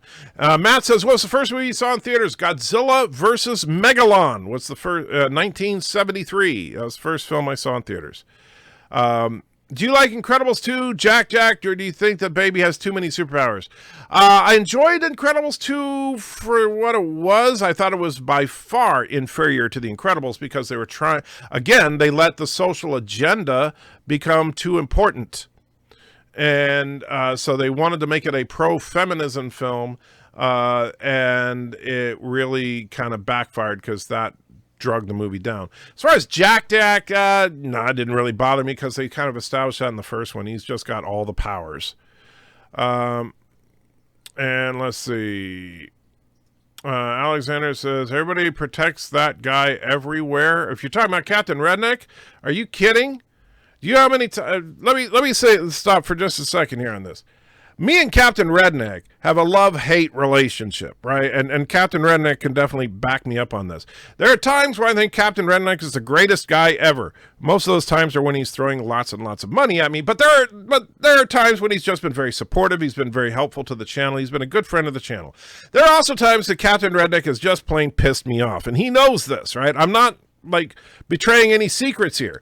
And we've gone head-to-head on some pretty hardcore fights, on Discord and stuff. So don't get the idea that I am defending Captain Redneck. I am not defending Captain Redneck. He can defend himself. What I am talking about is I don't want to see you putting genital gangrene in the chat over and over and over. I find the term gross. I don't want to read that over and over. That's all. Okay? You can come up with better insults than to throw that kind of crap out there. And you guys know, I'm never, I just don't need that. It's distasteful, put it that way. But, yeah, as far as defending Captain Redneck, yeah, not going to do that. Do you think the reason some prequels don't work is because you can't look at a movie made in 2018 that's somehow a prequel to a 1977 movie? It's just jarring. No. I think that the reason the prequels tend not to work is if you have a younger version of a character and by the way, Mercer throws a couple of bucks in. Thank you so much. Says, I hate race cars, but Ford versus Ferrari was good. Wow. I have heard that from a lot of people, Mercer, that Ford versus Ferrari is really good, even if you don't care for race car movies. I've never been into race car movies, but I will probably check out Ford versus Ferrari eventually because it's, everybody that I know that's seen it talks about it's freaking awesome. Anyway, back to the prequel thing. Let me talk about prequels in a second. Let's say you're going to do a prequel to what's a good movie that's come out recently. I don't know. You're going to do a prequel to Avengers Endgame, right? Because guess what? There is a prequel to Avengers Endgame coming soon. It's called Black Widow. And here's the problem with that. If you're seeing Black Widow and you know Black Widow is a prequel to Avengers Endgame, which is a movie in which Black Widow dies, and Good Tea Nice House throws $5 in, I will read your thing as soon as I finish what I'm saying here. So, you know the Black Widow dies in Avengers Endgame, but you're going to go see Black Widow in theaters, which is a prequel to Avengers Endgame. Is there any way, shape, or form they can convince you that Black Widow is going to die in that movie? The answer is no. You already know full well. You've seen Black Widow's death, and it was a very well done and emotional death. So, yeah, you're not going to think Black Widow's in any danger because you know how she dies. That is the problem with prequels. Now, here's the thing about, like, age of the film and stuff. Like, if you're doing a prequel to a 1977 film, right? No, you can absolutely pull it off. There's a couple of ways you can do it. One is the Enterprise route, right? So Star Trek Enterprise, or just Enterprise for the first season, is a prequel to the original series.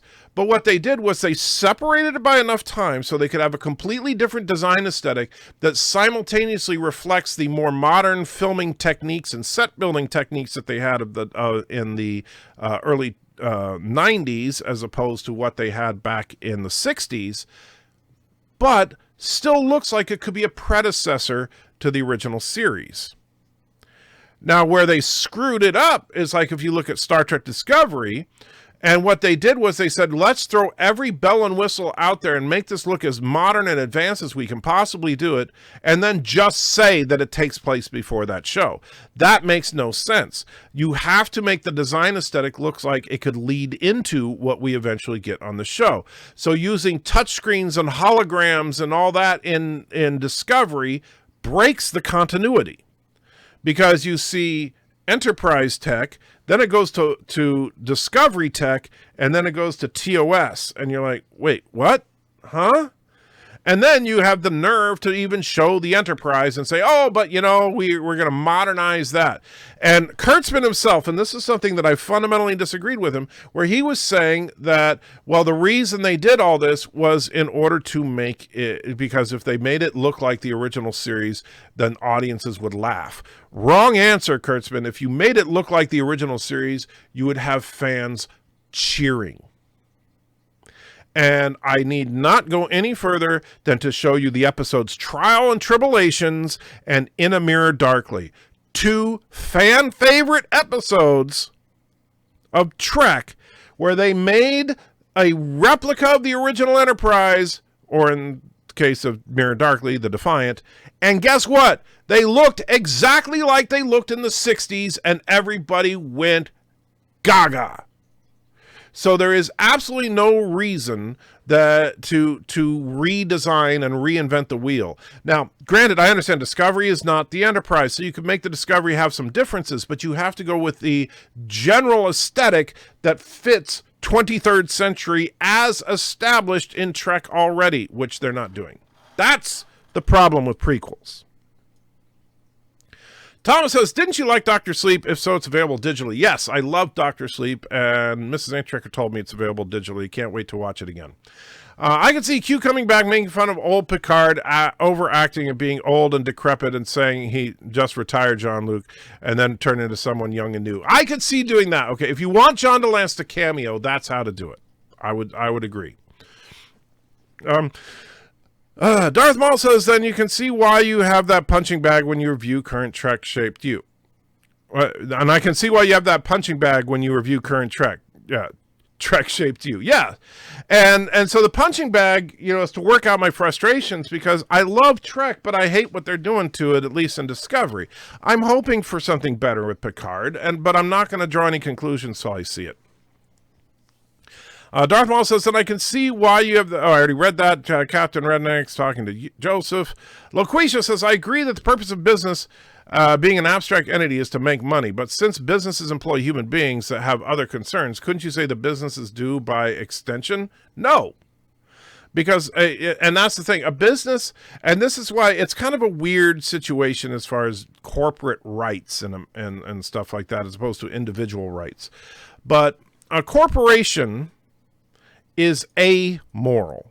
A corporation is not a living, thinking human being. And as soon as we start confusing the business with the people that work in the business, we start assigning morality to the business. And as soon, here's the thing: businesses are inherently designed to make money. We tend to think of that on a personal level as greed. Therefore, businesses are greedy. Therefore, businesses are evil.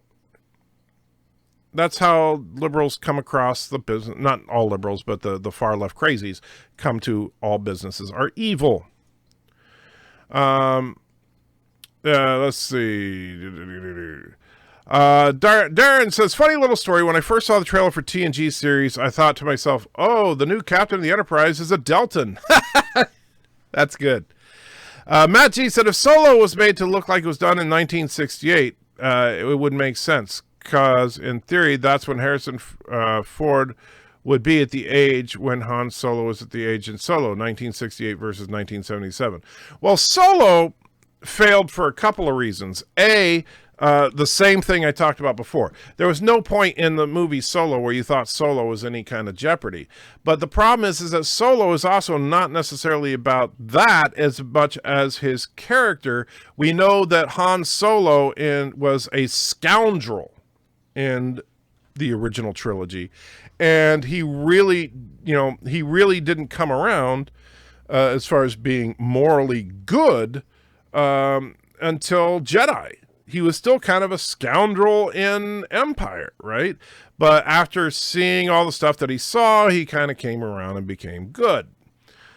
He was kind of chaotic neutral at best when you look at him in A New Hope and Empire. And I hate calling it A New Hope, but you know what I mean. But Solo was the Solo from Return of the Jedi. He had a heart of gold. He cared about the rebellion and stuff like that. Stuff that remember at the beginning of Empire Strikes Back, Solo was like, screw it, I'm out. And if it wasn't for the Imperial attack on Hoth, Solo would have been out. The only reason Princess Leia ended up on a ship was because her transport got cut off. Solo was a dick in Empire, but came around after he got frozen in carbonite and was rescued by his old buddy Luke. And now who's sending me crap again?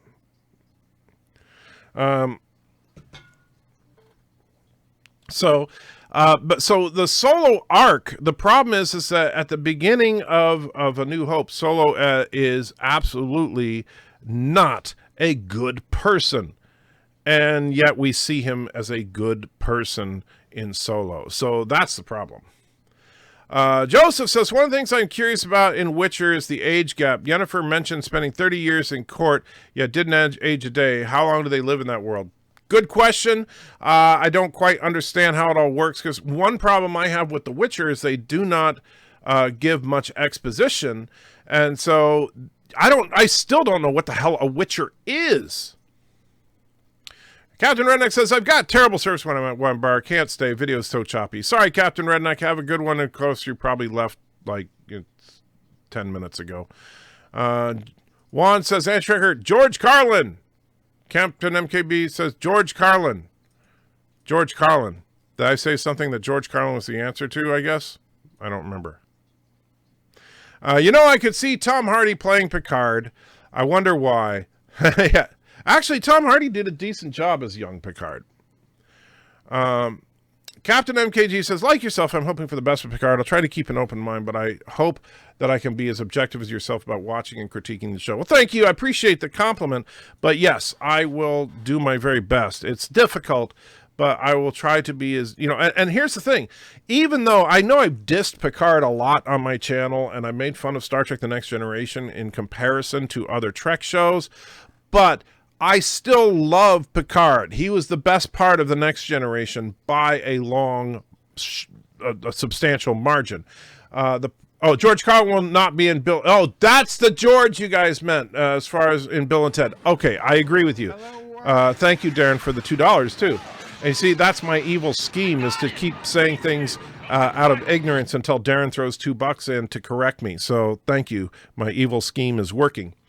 See, I'm just here to make money, like we were saying. But yeah, so George Carlin being gone, yes, that is sad.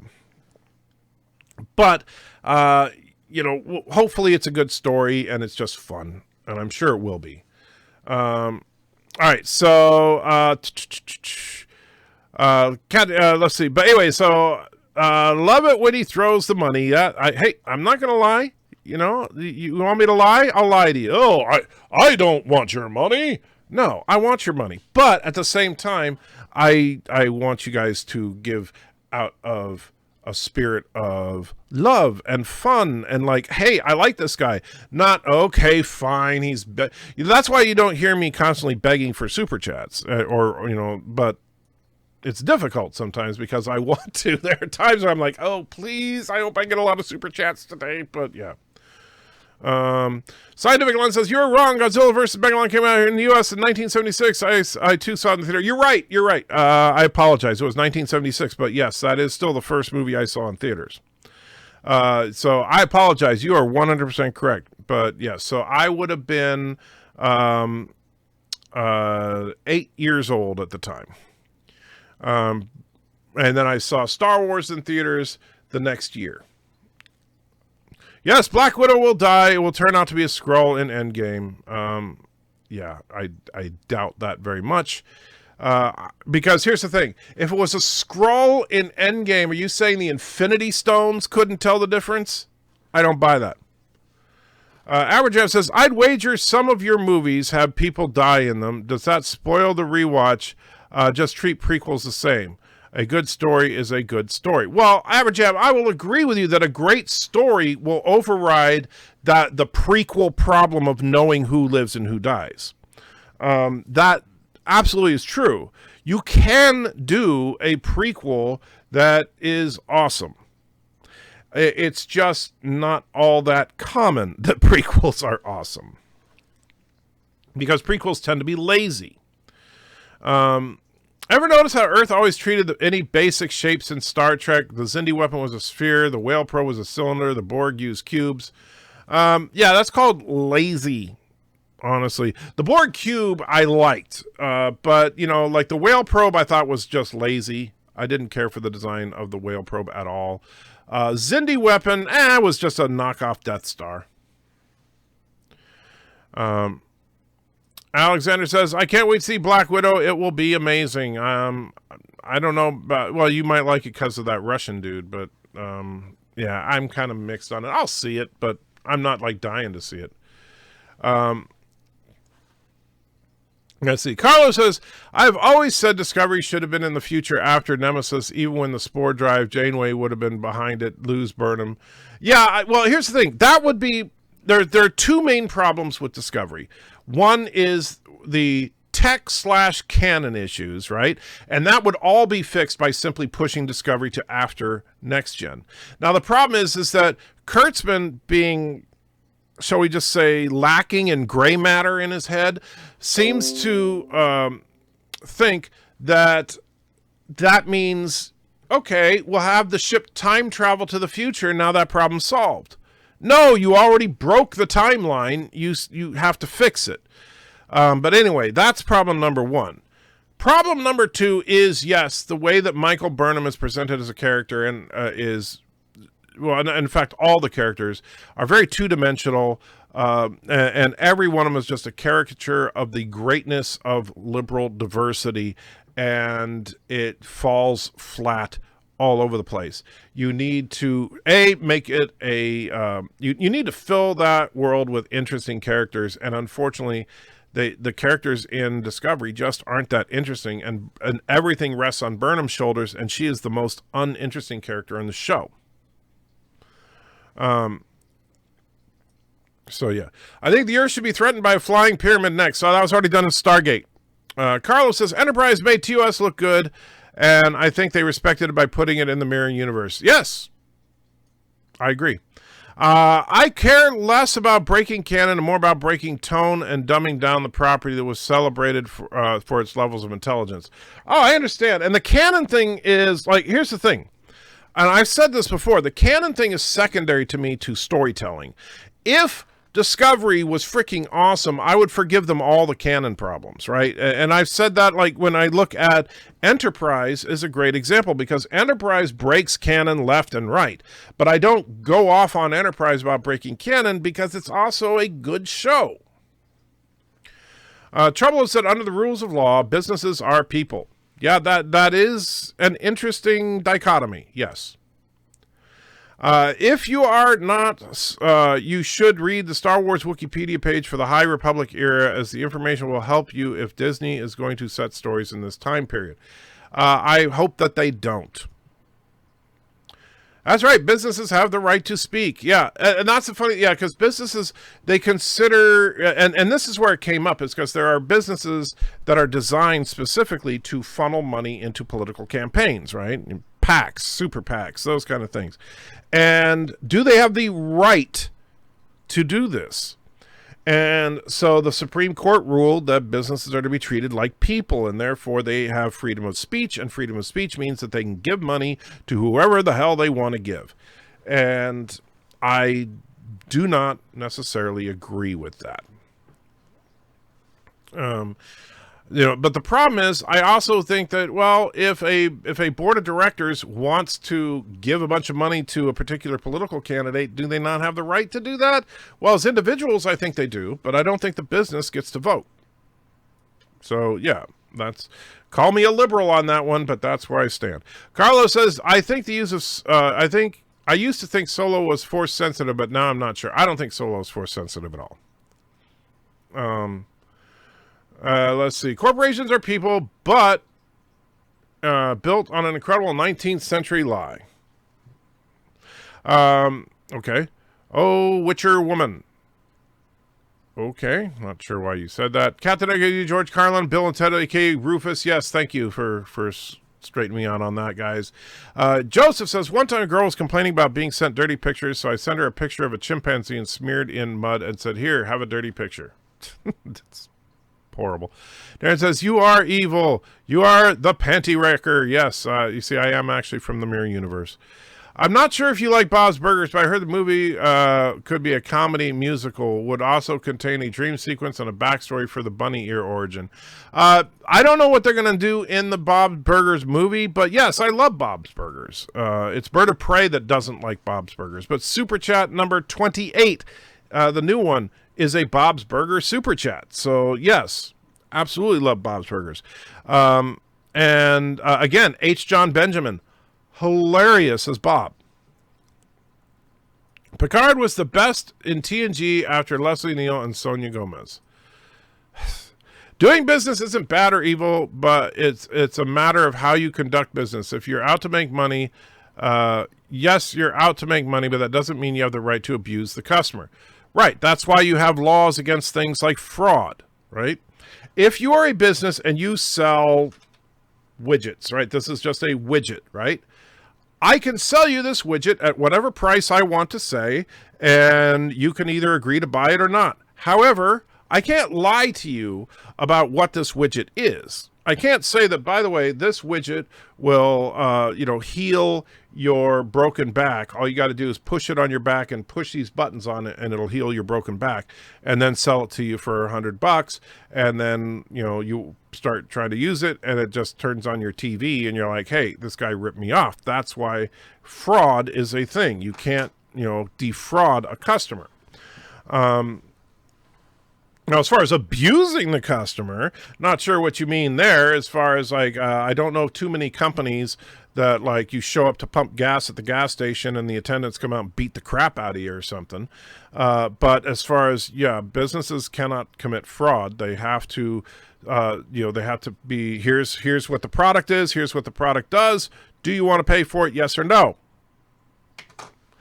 Hey, I like the Sand Trekker guy. He's like a friend. And how do I treat friends? Hello, my good friend. Can you lend me $20? No, but thanks for asking. Darren says, hey, the first movie I saw in theaters was Star Wars, but my brain was too underdeveloped at age 5 and I couldn't follow the story. My first real movie was Superman the movie. I love seeing Superman the movie in theaters. Loved it. Good T, nice house. Send a super chat. Still wait. Oh man, I am so sorry. You're right. I completely biffed it. Let me rewind here. And I'm so sorry, Good T. So you said, what's wrong with an older Q? And I meant to read this. Good T. I'm truly, truly sorry. What's wrong with an older Q? Was their true physical form ever established? Q also mentions that Guinan is not what she physically appears to be. Well, here's the thing. John DeLance is a great actor, right? But the problem is that Q is supposed to be an entity beyond the concept of age. And so my problem with an older Q is that the only reason Q is going to look older is because John DeLance is older. So I like what the one person said. And in fact, here's how you do it. I just thought this would actually be a stroke of genius. Kurtzman, I hope you're listening. Do this and you will get praises from me at least. You use the freaking, you borrow, you go to Marvel and you beg Kevin Feige, you use their Marvel de-aging software to make John DeLance look like John DeLance looked in 1986, right? So we bring back Q looking exactly like Q looked in 1986. And he goes, "Oh, hello, Picard. What are you up to?" And Picard would be looking at him all decrepit and old and go, "Q, I see your people don't age." And then Q would go, "Oh," and then make him look like he looks now. "Is this more like what you would like?" And then from that point on, you just have him look like that. That would be brilliant. It would only take a few seconds of visual effects to make him look that young, make Picard make the snide remark, Q snaps his fingers, and you're done. Now you have old Q. That's how you do it. So, good T, you inspired me. And I hope that Kevin Feige, that Alec Kurtzman hears that. I did a little video last month called The Problem with Prequels. Oh, there you go. Check out Darren's video. I'm sure it's awesome. Gamora died for the Soul... Gamora died for the Soul Stone when she was brought back. That proves they can also go back a week with Pym particles and just blah, Hollyweird is creatively bankrupt.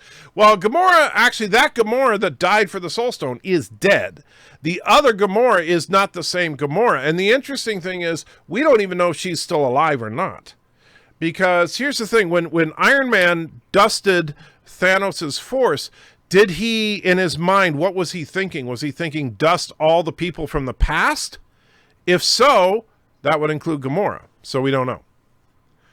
I think it would be good if all companies shared equally with all the staff, up to 50% of the profits made, and the staff would work harder to be more successful. Sure, that's going to happen. Tell you what, you start a business and do that. And here's the problem. And this is actually the ironic thing about that. A lot of people say stuff like that until they realize that's not going to really make a big difference. Not nearly what you think it will. Because here's the problem. Is people think that companies have this insane amount of money, right? Because they say, oh my God, this company made $5 billion last year. Right? And they say, holy crap, they have so much money, they have piles of money, they should be paying everybody $1 million a year. So without taking a few things into account, number one, they're not taking in, that's generally when they say those numbers, those aren't net profit numbers, those are usually just gross receipts. But profit per employee is generally not a huge number. Right? A lot of companies that make a huge profit employ tens, if not hundreds of thousands of people. And so you say, oh, they made $140 million last year. And when you divide it between the, 187,000 employees, guess what? Everybody gets $20. It's not going to make the difference that you think it will. In Black Widow, we don't know if Red Guardian will survive, and that's important to you. Well, okay. So here's the thing. Sure, you could kill Red Guardian, but Black Widow's not going to die. I think they'll avoid what a Witcher is because the idea is sexual in nature, and hey, it's Netflix. Well, Netflix, they had plenty of sex in The Witcher, so it being sexual in nature... So, wait, you don't like the Whale Pro? What do you have against Bird of Prey 5 apart from the RPG you fired at his statue? Well, I just don't... I think that the design is lazy. I saw Joker and was in pain the whole time. Very well done. I felt that the Psycho release when he finally shot those guys on the subway, absolute masterpiece. Yes, Joker was an incredible film. And it really makes you, and the thing about it, one of the reasons I liked it, because I know I've talked, people think I'm a hypocrite because I say I don't like movies without a hero. I don't like movies that glorify evil. Well, Joker does lack a hero, but it doesn't glorify evil. At no point in the Joker do you say, I want to be that guy. Never. And in fact, if anything, it's a movie that invokes nothing but pity about what the poor guy is going through. But that's where I have a problem with movies like The Godfather and stuff, where you're like, oh, I want that. No, I don't want movies that glorify evil. But Joker definitely doesn't. I think they misunderstood what we meant when we said Discovery should be in the future, and won't understand why we will complain about it being in the future unless it fixes canon. Yeah, you're right. They don't understand. They really don't. Matt G says, "Do you go a lot of drive? You go a lot of drive-in movie theaters in your youth? Any notable double features?" Oh gosh, trying to remember. I mean, I've seen a lot of double features in my day, but not that I can remember. I mean, honestly, the movies that I really remember going to see in theaters are stuff that we would all remember seeing, like Star Trek II, The Wrath of Khan, Star Trek III when it came out, Star Wars, Empire, Jedi, you know, the big movies that shaped our generation, Back to the Future, you know, the Terminator, Aliens, you know, so yeah. What Kurtzman did was like giving us a Western set in 1865, but with laser sights on their 6-shooters, cell phones, and pickup trucks.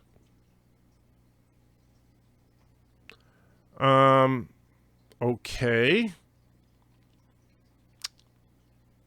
Okay. If a business A, by chance, employs all people who like chocolate and business B only employs chocolate haters, isn't there some sense in which business B is anti-chocolate compared to A? Well, unless business B actually if they put in their actual bylaws that, you know, business B is an anti-chocolate business, then sure, you could write that in. But here's the thing, is that no, business B is an anti-chocolate unless it's written into said bylaws. Because what happens is if business B 30 years from now has an entirely different staff, and the new staff that have been hired after the avant-garde all love chocolate. Alexander says Wonder Woman 1984 would be the best superhero movie, swinging from lightning to... Max says those businesses are giving away their hard-earned profits. Why if they are greedy? Well, because they're, you know, greedy. All the time I'm getting asked if I want a free trial for YouTube Premium, and I keep saying no, and they will not stop asking. Same with other apps YouTube has. Well, you get that with a lot of stuff, and I don't like that any more than you do. What is a super chat versus what's happening now? A super chat is, if you genuinely don't know, a super chat is actually when you see the occasional thing where a chat pops up highlighted in bright, you know, green or red or whatever, based on the color that it's highlighted in is based on the amount of the super chat. And that's basically just someone who wants to be generous giving me a couple of bucks because they enjoy what they see here. Now, one thing that some channels do, I'm not going to name names, John Campia, well, they will only read your chat if it is a super chat. That's not what I do, obviously. And so to me, there, you know, some people don't super chat as much here because they know that I'm going to read their chat anyway, but you know, maybe I should stop reading people's chats. Dan, no, I'm not a jerk. I have a YouTube app and I don't need the gaming app or the music app. I can get the stuff on the original app. Not sure why they need to separate. I don't either. I don't know. When it comes to Wonder Woman 84, my biggest concern is turning Maxwell Lord into Trump and what Kristen Wiig, who I don't think is funny on SNL, will be like as Cheetah. Well, I am very concerned about Kristen Wiig as Cheetah. I don't know much about Maxwell Lord, so that didn't really bother me. But as far as Kristen Wiig as Cheetah, holy crap, what a miscast. Well, Quisha says, obviously businesses don't take on human characteristics, but if they're composed of people, then there has to be some way and a higher level of abstractism and its realization are connected. Well, you're talking about groupthink here. I mean, yes, if you have a business where the employees are overwhelmingly liberal, the business, you could argue, it has a liberal bent to it or something, right?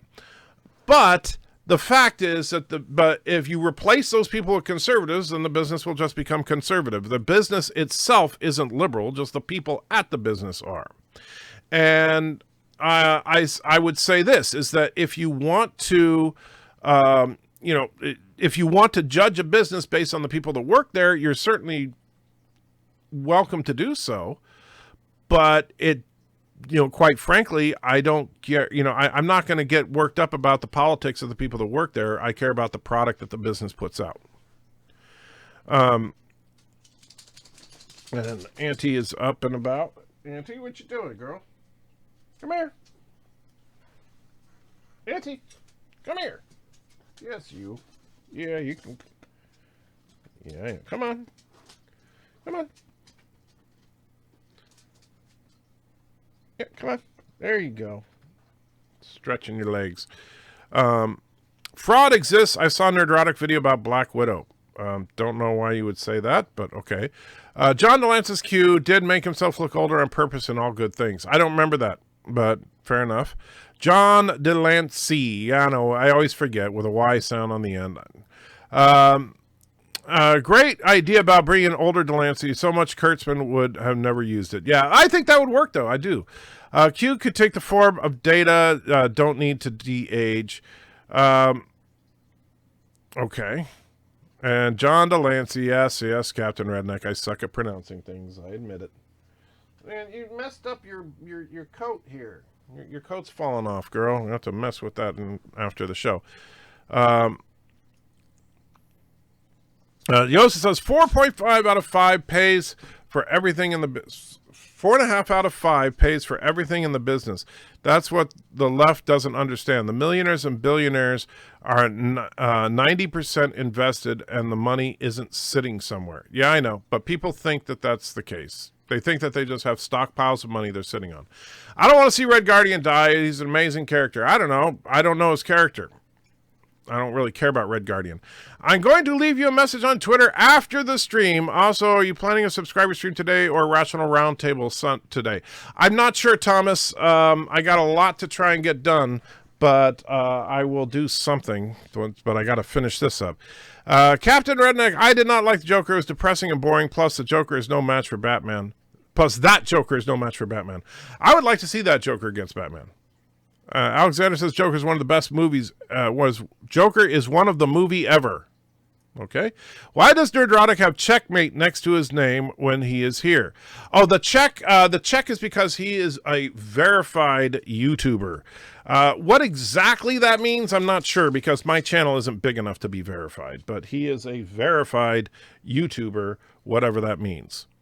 I listen to Joker music always. It's me giving a feeling of freedom. I love that. Okay. That's weird. I will probably never see Joker. I don't like the idea of a Joker movie, and it's been hyped about so much that I don't think I can live up to the hype in my mind.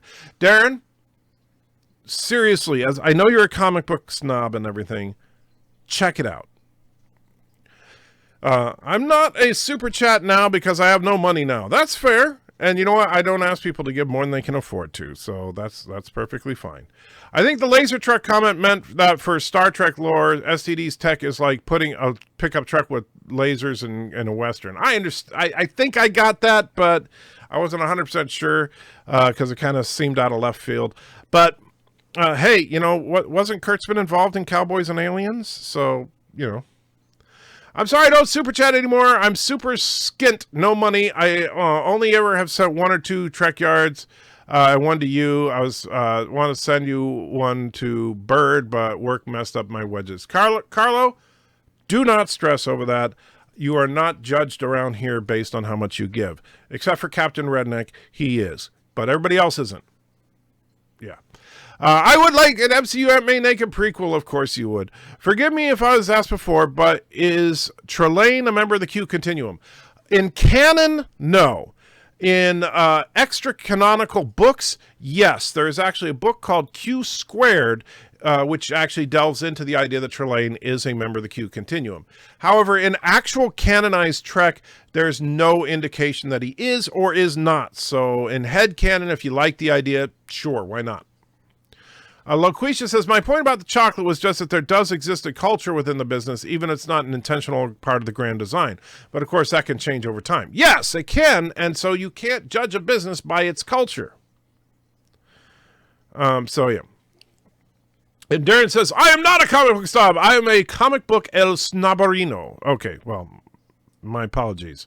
As a comic book El Snobberino, you may actually like it. Alexander says, the best part of Joker is when he stands up on the car and he makes his smile. It's so great. That is a great moment. I will not deny that, Alexander. I think that is a great moment in the movie.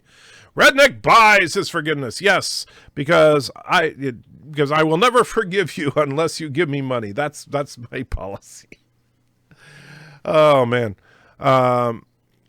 And so I am going to wrap it up there, guys, because it is, wow, I'm late. So, and I need to get lunch started, and that's going to take a while to make. So, there, Redneck, forgiveness for what? I don't know, Captain Redneck, for something. I'm sure I'll come up with something. But yeah. Do you like Pixar sequels? Honestly, no. I haven't seen a good Pixar sequel yet, in my opinion, except for the Toy Story ones. And even then, I think Toy Story 2 was lame. Toy Story 3 was good. Toy Story 4 I never even saw.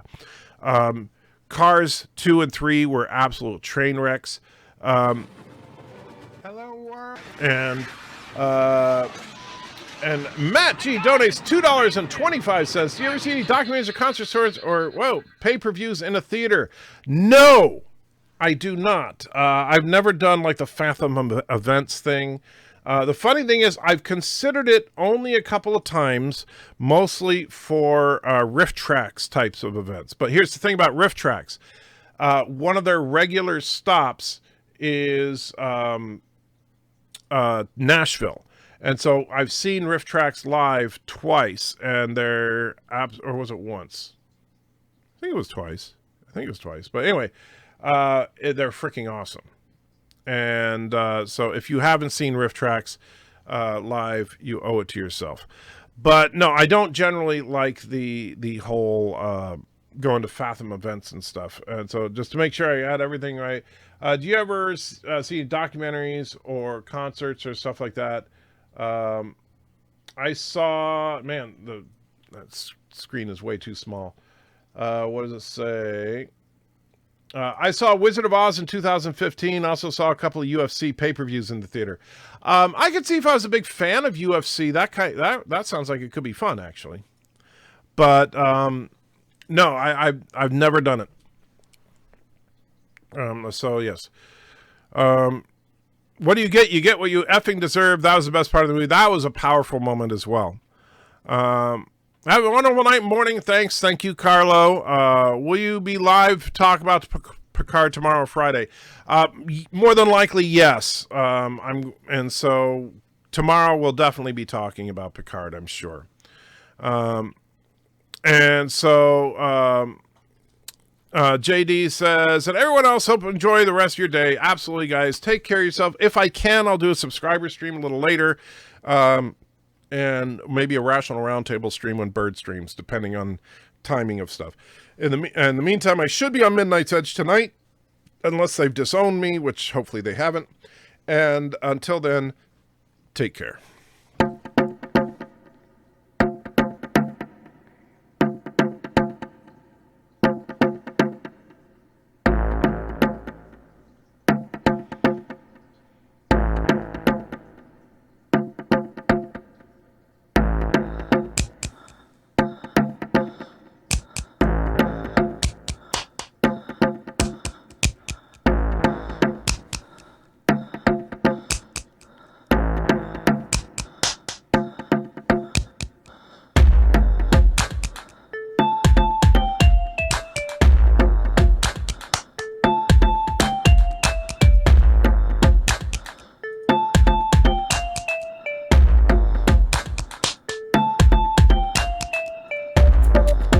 Me play.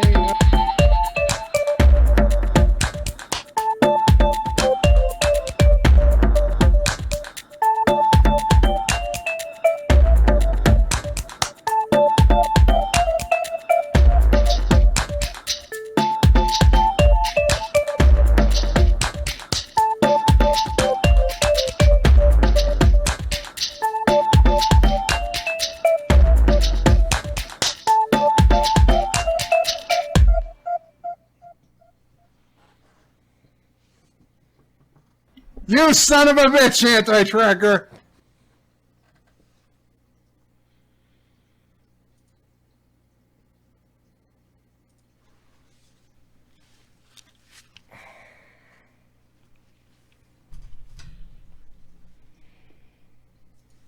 Come on, Auntie. Auntie. Yeah, come on. Auntie, come.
Hey guys, so yeah, Bird just called me to tell me the live stream's still going, so for some reason it didn't stop.